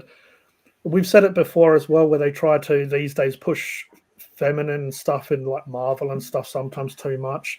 Where I grew up on like Sigourney Weaver and Alien, and you got Sarah Connor and Terminator. They were some. Yep. I just watched them and didn't think of man, woman. I just thought of this person's fucking awesome. She's a great. What about Xena, Warrior Princess? I did love that. That Xena was a great show. That went on forever, right? Yeah. so many series. And we got Kevin Sorbo out of that. Yeah, what was that, Hercules? Yeah, that was another good series. And then we had Sarah Michelle Gellar in Buffy the Vampire Slayer. That was definitely. I didn't have many crushes, but for some reason, really loved that show. But I wasn't like frothing over her, but I just thought she was very attractive. Where someone like Sigourney Weaver, Sigourney Weaver. I wasn't really attracted to her, but I really loved that character. But then Buffy, I'm like, oh, she's pretty. Sarah Michelle Gellar's pretty easy on the eyes. Cody's like quickly saving that clip. But there's been plenty other, how they're really pushing females to be so strong and stronger than men and all this bullshit. Which sometimes it works, but they're like the She-Hulk show. I don't know if you saw that. That was pretty piss poor. That was pretty tragic, really, to be honest. There was the Hawkeye TV show, and they had basically the female version of Hawkeye, Kate Bishop. She was quite good in the season. I don't know if you've seen Thunderbolts as well as a Marvel film. It's pretty new. That has some female characters, but I feel like they have some of the better female characters. But it's not about. It's just I feel like some feminine crazy people get a hold of a franchise and like, let's make this for the females, and it's like just if you just naturally make good characters, have a good storyline, and have the main character as a female, it can be good.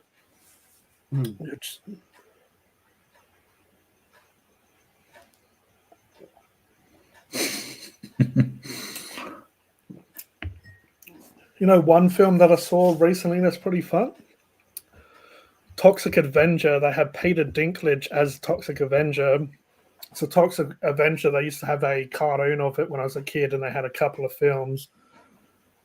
And this film is a modern take on it, and he's a little person, but you watch the film and you don't really care that he's a little person. He just goes around kicking ass. Like Toxic Avenger, he gets into a he gets chemicals over him, so he turns into like basically a monster. He uses a mop as a weapon, but it's just that you don't really. It's just that popcorn kind of flick where you just have fun. It's silly, but you enjoy it. There's not much going on, but that was really enjoyable. Yeah, I've seen this clip. He was very quick-witted and funny. It feels like people are 10 minutes away in the chat. feels like Cody on his internet again. Roger didn't go live tonight. No, Coleman. Oh, Yeah, I'm not checking that. See, they're talking about Coleman. Isn't that like 10 minutes ago? Who's Coleman? Isn't that the guy from Different Strokes? Oh, what's his fucking name? Oh, Gary Coleman. Yeah. There we go. Yeah, good on you, Gaza. Good on you, Gaza. Mm. I like how we've all got these devices and we're still like, huh?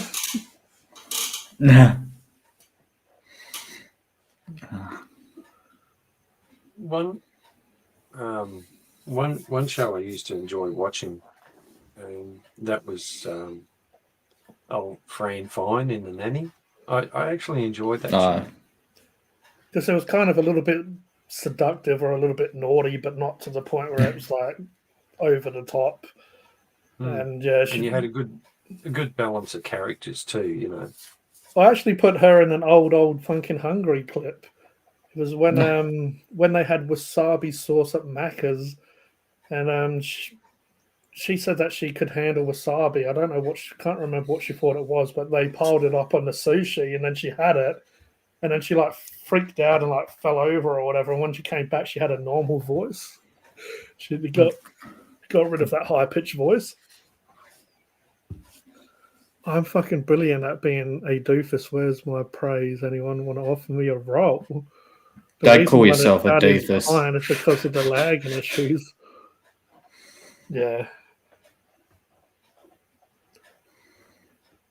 Right, we're going to get, as if we're going to be alive to see Spaceballs 2 soon. Nah. What a world we live in. And apparently Rick Moranis might do other films after that. Like he could do Honey, I Shrunk the Kids, I think.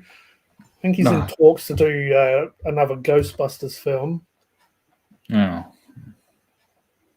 Yeah, the last few Ghostbusters have been a bit crap, but Rick Moranis, seeing him act more will just be... He was so good in Ghostbusters. I love I just love how he like always plays the innocent but dumb like nerd. Like, what a poor guy. He got in just he can never catch a break in Ghostbusters. But sometimes you need a character like that, you know, and it helps the other characters as well. Yeah, the character Peter in Ghostbusters, the very charismatic guy who can get the women, and then you got I forget Rick Moranis' character's name, but then he's just like very laid back, but even when finally the really attractive blonde lady starts like giving him a lot of attention, he doesn't like really pick up that she's like actually likes him. Yeah.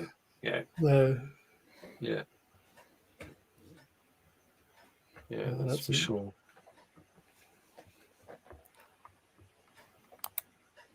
Yeah, see that I enjoyed Thunderbolts. That was fucking ages ago we mentioned that. That has the dude David Harbour in that. He's plays Hopper in Stranger Things, and he's Red Guardian in Marvel's Thunderbolts. Yeah, I quite like him. He's been in quite a few things I've enjoyed. I'm fucking brilliant, doofus. Don't call yourself a doofus. No, that's not right. Oh, toxic. So they are behind. He's like, I'm talking about Toxic Avenger. He's like, oh, toxic.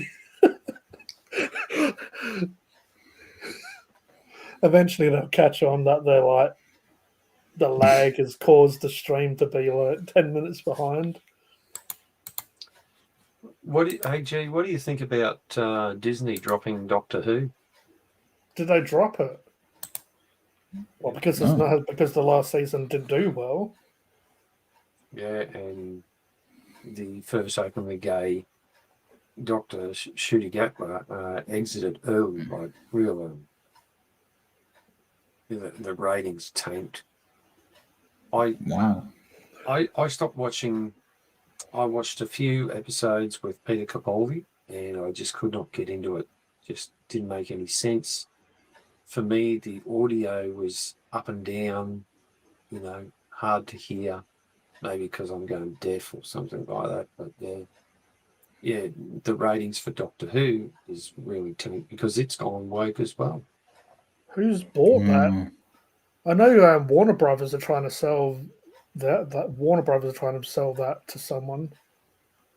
Yeah, well, Disney did put money into it, but they've dropped it. So Warner Brothers, that people say that Disney may buy them. That would mean they'd have a huge. They'd have DC Comics under there. They'd have DC Comics and Marvel then, because Warner Brothers is what normally Batman and all that stuff come through.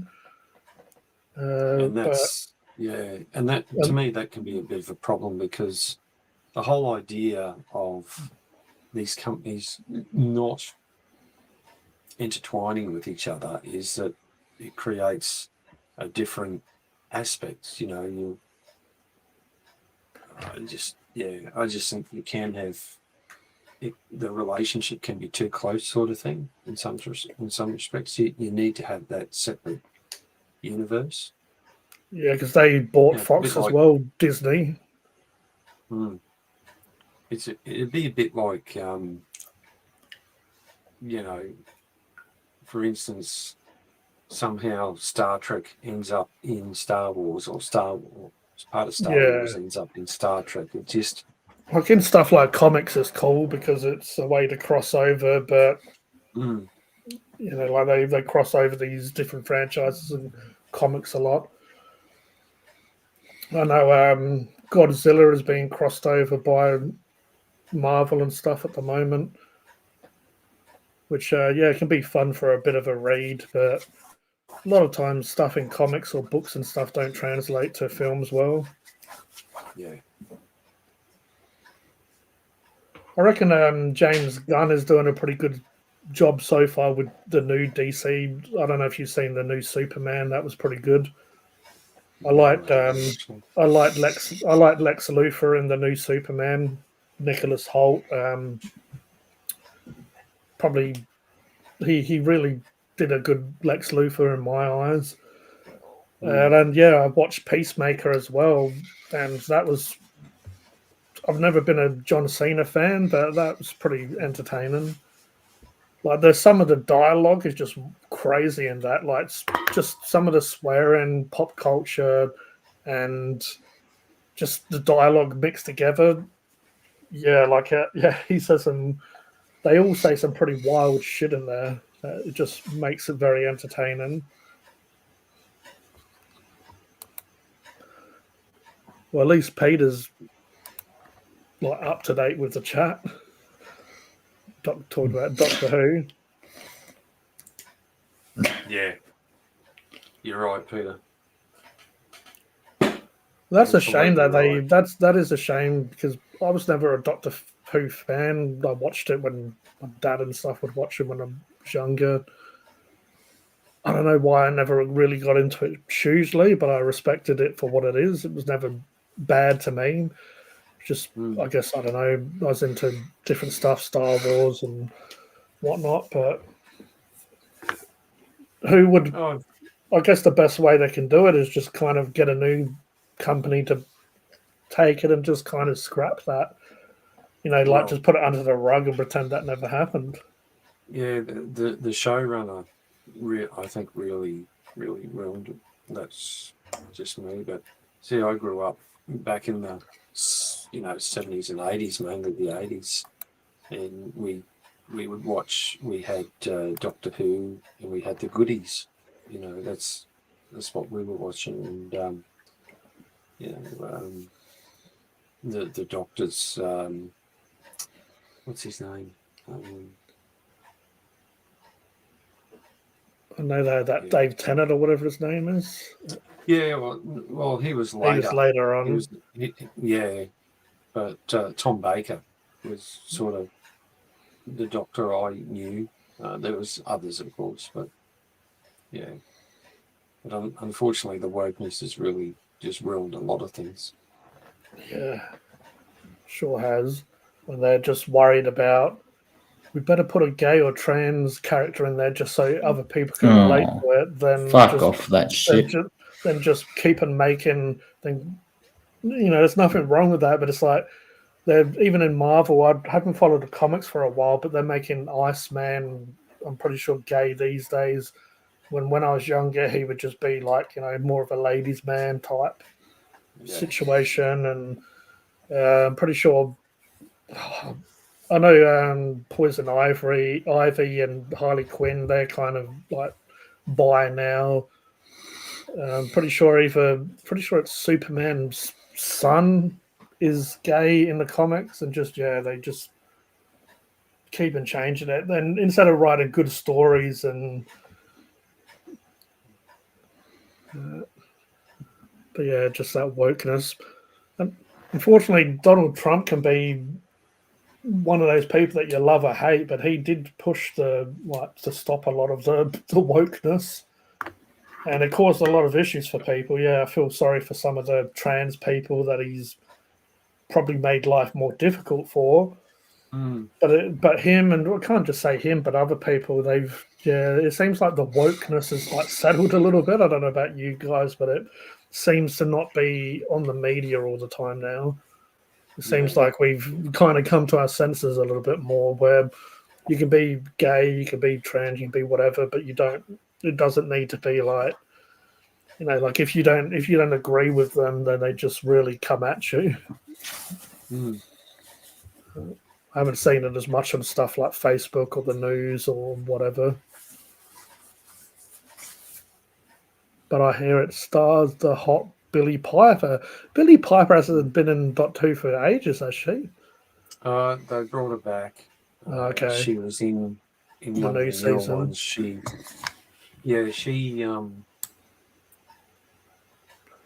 I remember when I was younger.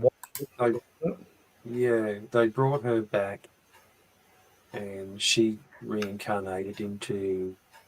I think she's a doctor.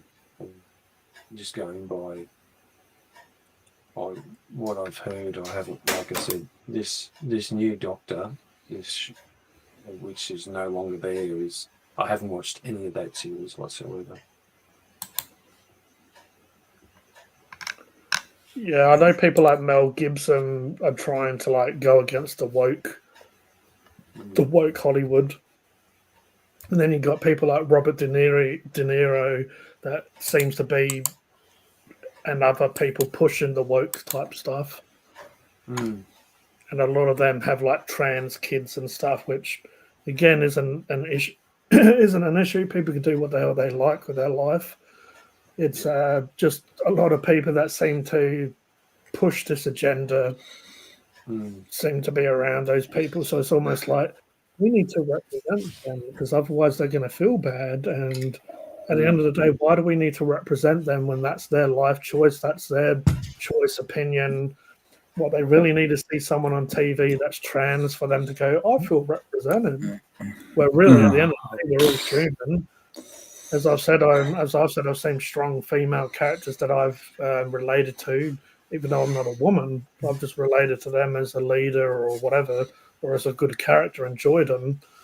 It doesn't need to be Arnold Schwarzenegger all the time, even though he did some pretty fucking good films. Old Arnie, old mate Arnie did some quality films, but most of the time I'm like, Arnold Schwarzenegger is amazing, but his voice is pretty fucking annoying. Conan the Barbarian, that was a wicked film. The voices I find annoying are Kiwi accents. We seem to have a lot of Kiwis at work at the moment, and I just Hey, bro. and they're just Sure, it's boo. dumb shit. Well, there's one bloke. We got several Kiwis, and there's just one bloke, and that's all he says. Everything's bro. And it's like Sometimes they're the Yeah, biggest bah. staunchest. They're the biggest staunchest guys that look like they'll smack the shit out of you, and they got little squeaky voices. Hey, bro. I'll probably get in trouble for that one, but hey, bro. And then like huge guy, gorilla looking motherfucker, and then he's like, hello. Hey, bro. yeah. But yeah, Arnie wasn't too bad, but I mean, his voice suits those kind of characters, though, right? Those buff, like it maybe in like Kindergarten Cop and stuff, but they were just funny. It's like this big staunch dude running around just doing like very normal stuff. Have you seen him in? Well, there's a couple of good movies that he did. They've probably changed him now, but I've got a poster up here of him. Total Recall, the original one. Yeah. That was a good movie. And Running Man. I don't know Yeah. whether you've seen Running Man. The one he's in. Yeah. You know, back in the not 80s, 90s, whenever it was. Yeah. I really like those movies. And when you think about it now, The Running Man, you know, where they're doing those scenes where they're taking people's faces and putting something else on and changing the background and all that sort of stuff. Like Well, that's the AI world type we're living stuff. in now. Yeah. They didn't call it AI at the time, but that's the stuff we're doing now. You know. So they were predicting the future. I've never been a huge Tom Cruise fan, but Minority Report was pretty wicked. Yes. And that's what's happening with the digital ID and all the rest of it. And, like them, I guess, knowing about crimes and stuff before they happen. I'm sure we'll get into that, eventually get into that sort of technology and the rest of it. So, Have you seen him in like Edge of Tomorrow? I reckon I have. Another Tom Cruise film I really enjoyed was, I think it's American Samurai. I did like him in samurai film. In the Mission Impossible movies. I did enjoy those.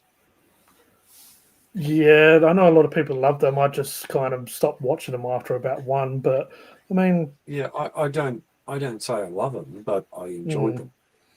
And like Fast and Furious, like I did enjoy a couple of them, but they just it went a little bit too much. But the other half would watch for a while. Though she was just watching one after the other.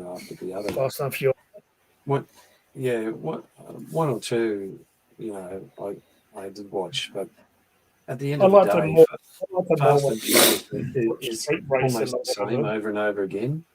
You got fast cars and they modify them, and high adrenaline pumped adrenaline, fast dozen, fast cars and races and all the hot chicks, and I mean that's all well and good, but all the the 50-minute, there was a meme going around there for a while.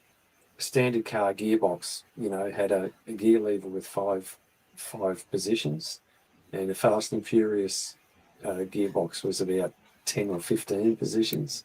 It's just unrealistic.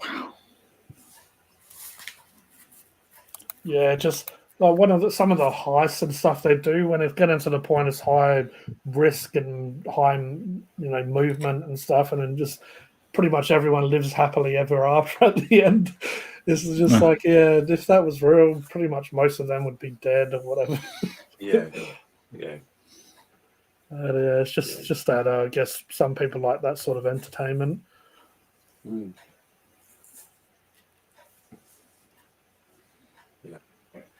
but I suppose there's movie genres out there for everyone to find what they like, what they don't like. I do like my sci-fi. I haven't watched much lately, but yeah. Yeah, there's plenty out there to watch. I'm going to hold off until more of the episodes are out, but they have the It series. I don't mind both versions of It, the old version and the new version. Pennywise. Got into that. Yeah, it's a Stephen King book.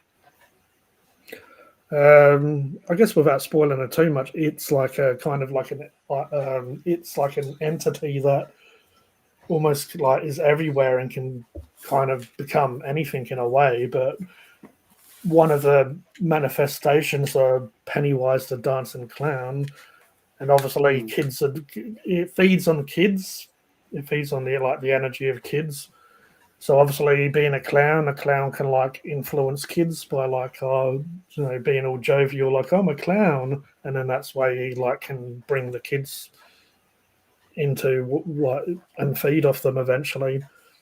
But there's a iconic scene of him. There's a character called Georgie that runs out to play with his little paper boat that his brother helped to build, and it's raining, and he goes to take out this like an iconic scene of the book, and and he takes it out and puts it into the water because it's raining, and it goes into the drain, and then Pennywise comes out and he's like, oh, I'm not allowed to talk to strangers, and it's like, well, I'm Pennywise and you're Georgie, so we're not strangers anymore, because we both know each other. And then in the end, he like takes him down the drain. In the old version, it was a little more placid the way it happened. The new version is like he turned into like this monster kind of thing and grabbed him and takes him down. And then that's what the series runs on. His older brother and his crew of friends try to work out what happened to Georgie because they don't take what they're told as the correct answer. So what happened to his missing brother, and he feels really guilty that he allowed him to go out because I think he was feeling sick. So he doesn't want to go out and play with him. So he feels guilty for his whole life of that happening, like him losing his brother. But yeah, you had Bill Skarsgård and Tim Curry as the two different versions of Pennywise. Tim Curry was the old like 80s version. You got Bill Skarsgård as the more modern version. But later on, they have some pretty good characters. I've liked how the kids. A lot of times, kids can be very cringy on films, but it's stuff like Stranger Things. It was done very good. It actually has Finn Wolfhard, who's on Stranger Things, as the one that's the boyfriend of Eleven. For some reason, my mind's saying Will, but that's not Will. But yeah, he's in the new It as well. And then when they become adults, they have a lot of actors that are quite good as well, like James McAvoy and Bill Hader are the adult versions of them, because they have two parts of It, that they have them as kids and then they come back as adults in part 2. Yeah, well. Have you seen Tim Curry in Rocky Horror Picture Show? I know this person loves it, but I've never got into that film. I don't know why. I've always found it a little bit cringy to watch. Yeah. But I don't know. Maybe I've just never got into it myself. But each to their own. But I've never. Maybe I need to just watch it one day and just see what the fuss is about. But I've seen bits of it. It's a cult classic, and in some places there used to be they do air it here every so often. And Tim Curry's awesome though. Yeah, and the audience, some of the audience get really dressed up and right into the spirit. And yeah, it's quite. The other half and I used to go to. There used to be an old picture theatre near my mum and dad's place, and unfortunately it's gone, and had the old type seats, canvas seats and things like that, real old style picture theatre. And they had it there one night we went, and it was all very interactive, swearing from the audience and things like that, and quite a lot of audience participation. And I can remember one family came and they had pretty young kids, and they left pretty quickly because the people were swearing and that. Yeah, they were a bit disgusted. If you're having kids, though, I haven't watched the films, but I guess the films are pretty adult content, a lot of it, right? The Rocky Horror is pretty with what it is. really your kids need to like be exposed to that type of stuff to handle it. Not like, oh, what's going on here? Oh, this is disgusting. Let's get out of here. But when you think about what kids are exposed to in real life when they go to school and things like that, what they see on the devices, the kids could probably handle it more than the parent. Yeah. When it comes to a lot of that. Mm. So what is the actual film about? Because I know it's a musical, and I know it's got Tim Curry as a transvestite or whatever. Yeah. It turns out they're from the planet Transylvania. They're aliens here on Earth. And, Okay. and it's got meatloaf in it, and and it's just it's a bit of a crazy movie. And kind of like Addams Family on crack or something. It looks like. It is. If you should probably look up Rocky Horror Picture Show in your area, and there's probably a screening of it in a theatre. Maybe go and watch it at a theatre and just really experience for yourself, because it really does have a cult following, like seriously unbelievable. I know for a while one of the theatres in Brisbane here, they used to screen it on a Friday night at midnight, and it really attracted a lot of people actually. Yeah, I know this gentleman down here went once. He was saying recently to a Rocky Horror musical. It was for the 50th anniversary. So was it a film or? Oh yeah, they showed the film, and everyone most people got dressed up and put makeup on. Yeah. Did you get dressed up? Did they? I didn't know, but my sister did. Did they interact with the movie as well, Cody? They did, yeah. Just gonna go to the toilet. Oh. Yeah. A lot of them were singing and dancing, and I got into it too. It was really good. Yeah. It's pretty crazy. One of the one of the running jokes is where Rocky says Colombia. Well, just before that, somebody pipes up and says, "Where do you get your drugs?" And Colombia, or what's your favorite color? Magenta, and that was the two girls' names. Did they do those ones at all? They didn't. No. No. Yeah, no, it's pretty pretty full on, that's for sure. And that sometimes that interaction, especially with that movie, is just fantastic, And whenever the narrator would come on screen, people would yell out, "He's got no fucking neck."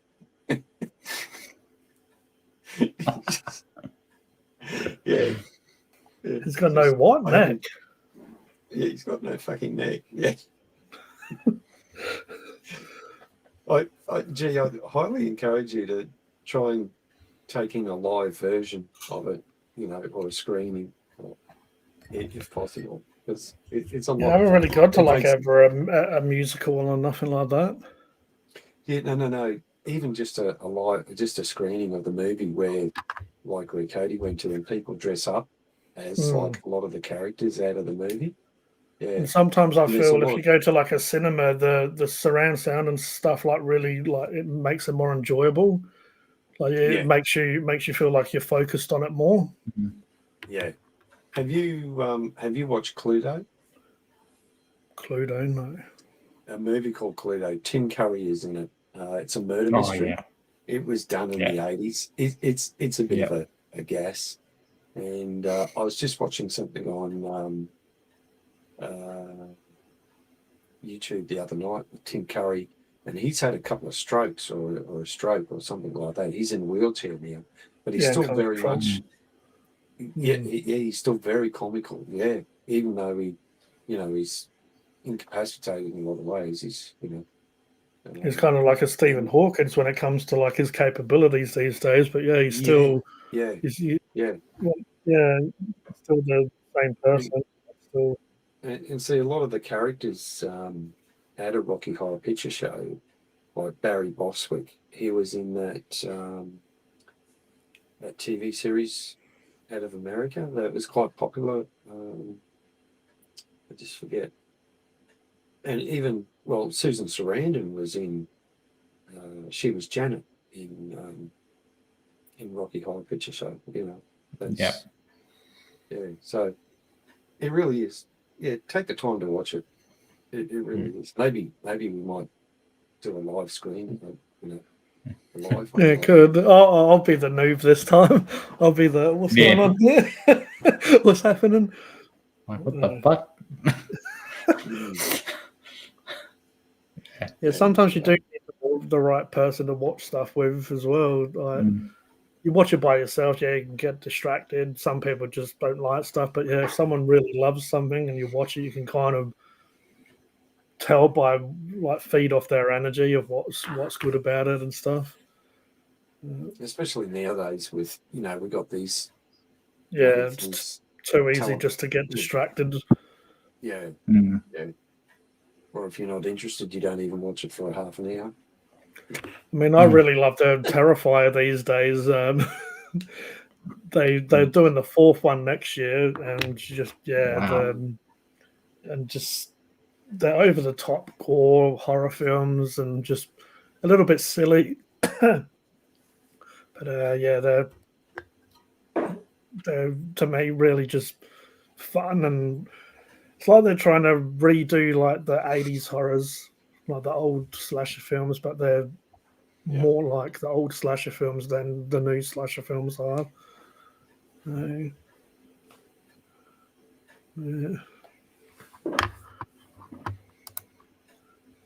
What do you reckon, guys? Ready to wrap it up into one big parcel? Everyone seems to be going to sleep most of the time. I think so. Isn't there a certain? We're almost at 4 hour mark. Yeah, don't they normally say, "Oh, I'll go for 24 hours," and then they're all going to sleep? Hopefully, a 24-hour live stream. I couldn't do that. We might have to do some plane spotting if we're going to do that. Yeah. Yeah, I still sometimes look up in the sky wondering what's out there. The truth is out there, as Mulder says. Seeing some stuff, weird looking stuff. There's a couple of guys up here in Brisbane, they call themselves Only Planes Network. And they started off really small, but now when they go live, they're getting like, 2,500 people on the live stream and people giving them gifted memberships and, people really love that super stuff. chats and, oh man, it's incredible. In fact, I think at the peak there one time they were up around the 4,000 in terms of live streams. Oh, wow. They easily get 1,500 likes and things like that. So I don't know why, if I'm watching that sort of stuff, I prefer to watch it in person than on a screen. Yeah. Just watching, either planes, trains, or even just sometimes the sunsets and stuff. It's not that you don't get the same feeling as if it's on like a video of sunrise, sunset in person. It's just, I don't know, you feel like you're interacting more with it. You feel like you're there, you're a part of it. So before we head off, Cody, what films are you going to mention to us? Well, I don't know. What stuff are you going to recommend for everyone to watch?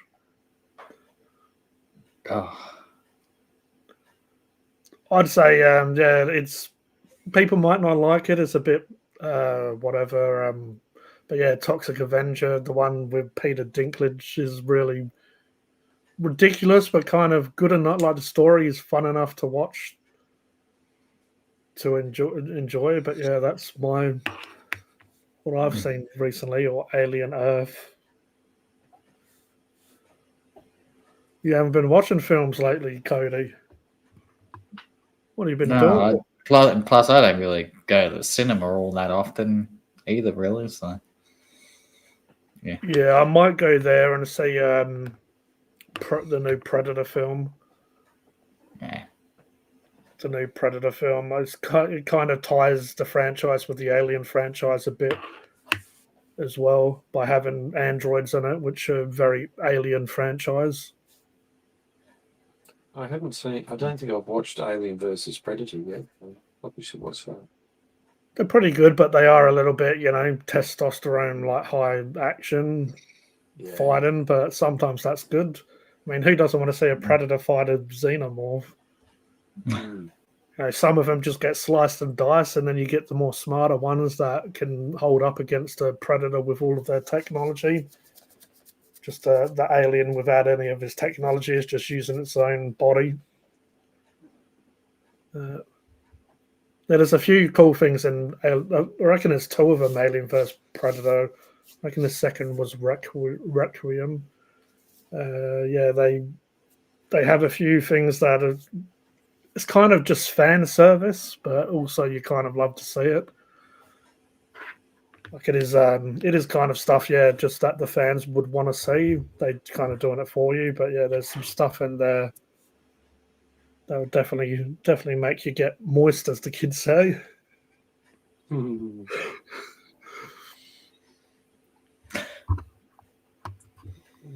But the new Predator. Some people I saw earlier, some person was saying, "Oh, it's complete shit. It's just Disney doing what they do." And then some people have said they've really enjoyed it, and it's got like one of the highest scores when it comes to Predator films. Yeah. So, which one? This new Predator Badlands is just out now. Right. So I feel like it's going into the Predator instead of normally the Predator films are just random predators running around. This one I feel like has a lot more of the lore involved. Mm. Which again they've done in comics and novels and stuff. They flesh it out so it makes more sense. But this one has a little bit more because I guess the whole film's about a predator, and most of the time they're about the human being hunted by the predators. This one's coming from the predator's point of view. So I like my sci-fi. I like my aliens going around causing mischief, causing a bit of mischief. I was just looking to see when Rocky Horror Picture Show would be on in your area, and Okay. It's actually coming up at the Feast Festival, which is Adelaide's LGBTQIA and Arts Cultural Festival. I better hook up with a transsexual. There we go. That's coming up on the 16th of this month, actually. So Okay, yeah. it's like I'm $30 a ticket. Yeah, like I know people taking that very seriously, and when it comes to that sort of stuff, I'm sure, the gay community and whatnot would be loving it. But maybe we just do a watch party of it one night. yeah, put it on the list. Yeah, on the list. You got is it the Capri Theatre? Is that down your way? Is that near you? Doesn't sound familiar, but I don't go to places much. There's a few places that I know of, but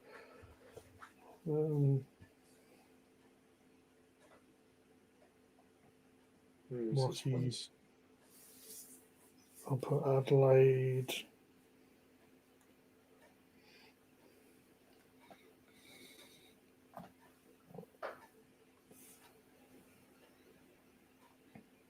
Maybe I'm getting both of them. Because is it the 50th anniversary this year, is it? Yeah. No, that's... Looks like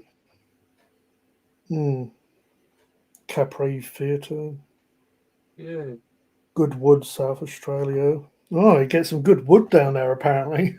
Yeah, you get some good wood. Cinema in Goodwood. Oh. Looks like quite a nice venue. Yeah. Yeah, the problem with me, I don't know.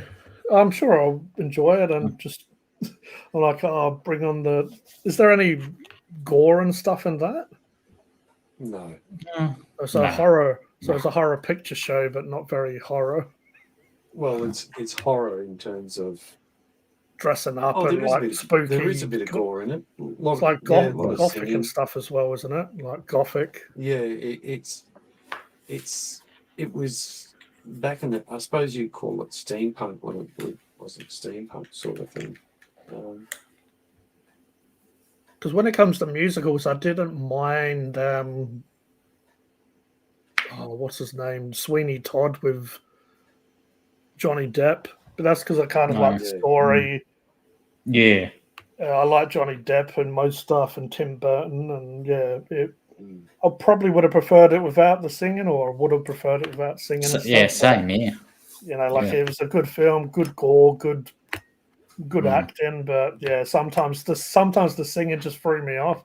It was like watching the new Joker. There was Joker 2, and I really enjoyed the first one. The second one was good, but it became more of a musical, and just sometimes it's like just you can't help but almost laugh because the singing just really throws you out of the. You know, you feel like you're a part of the story, and then they're singing, and you're just like, oh man. Even Joker says at the end, like at one point, he's like, "Can we just stop singing? Like, just stop singing." And I'm like, "Yeah, I know what you mean." You've heard the song "The Time Warp"? Yeah, That's from Rocky Horror Picture Show. Yeah. Yeah. There you go. There you go. So I guess shall we end it there? Yeah, we'll put it on the list one night. We'll do a movie night. Yeah, we'll have to. The next movie night, that still be Hot Fuzz and the World's End. Yeah, we'll watch them. It has crossed my mind as well. I'll speak to you, Cody, and maybe some of the other guys. Maybe do it on a Friday night if we're free, something like that. Yeah, that'd be all right. That most people on the weekend won't have to go to work on Saturday or whatever. But yeah, we'll sort it out. We'll talk about it in Discord, and yeah, I've been wanting to watch that as well. All right, then we end this on a musical. We need to the Time Warp again. Just to jump to the left. Jump to the left. All right, everyone. I It's been appreciate you watching. This was Up Late with G. Shout out to Mark from Mark Shed Talk. Also Stephen from Charinator, Chad and Charinator, and of course Cody from Cody the Aussie Brony, Cody the Alistair fan Brony down there. And we'll all catch you again next time. Cheers. Catch you guys. Australia.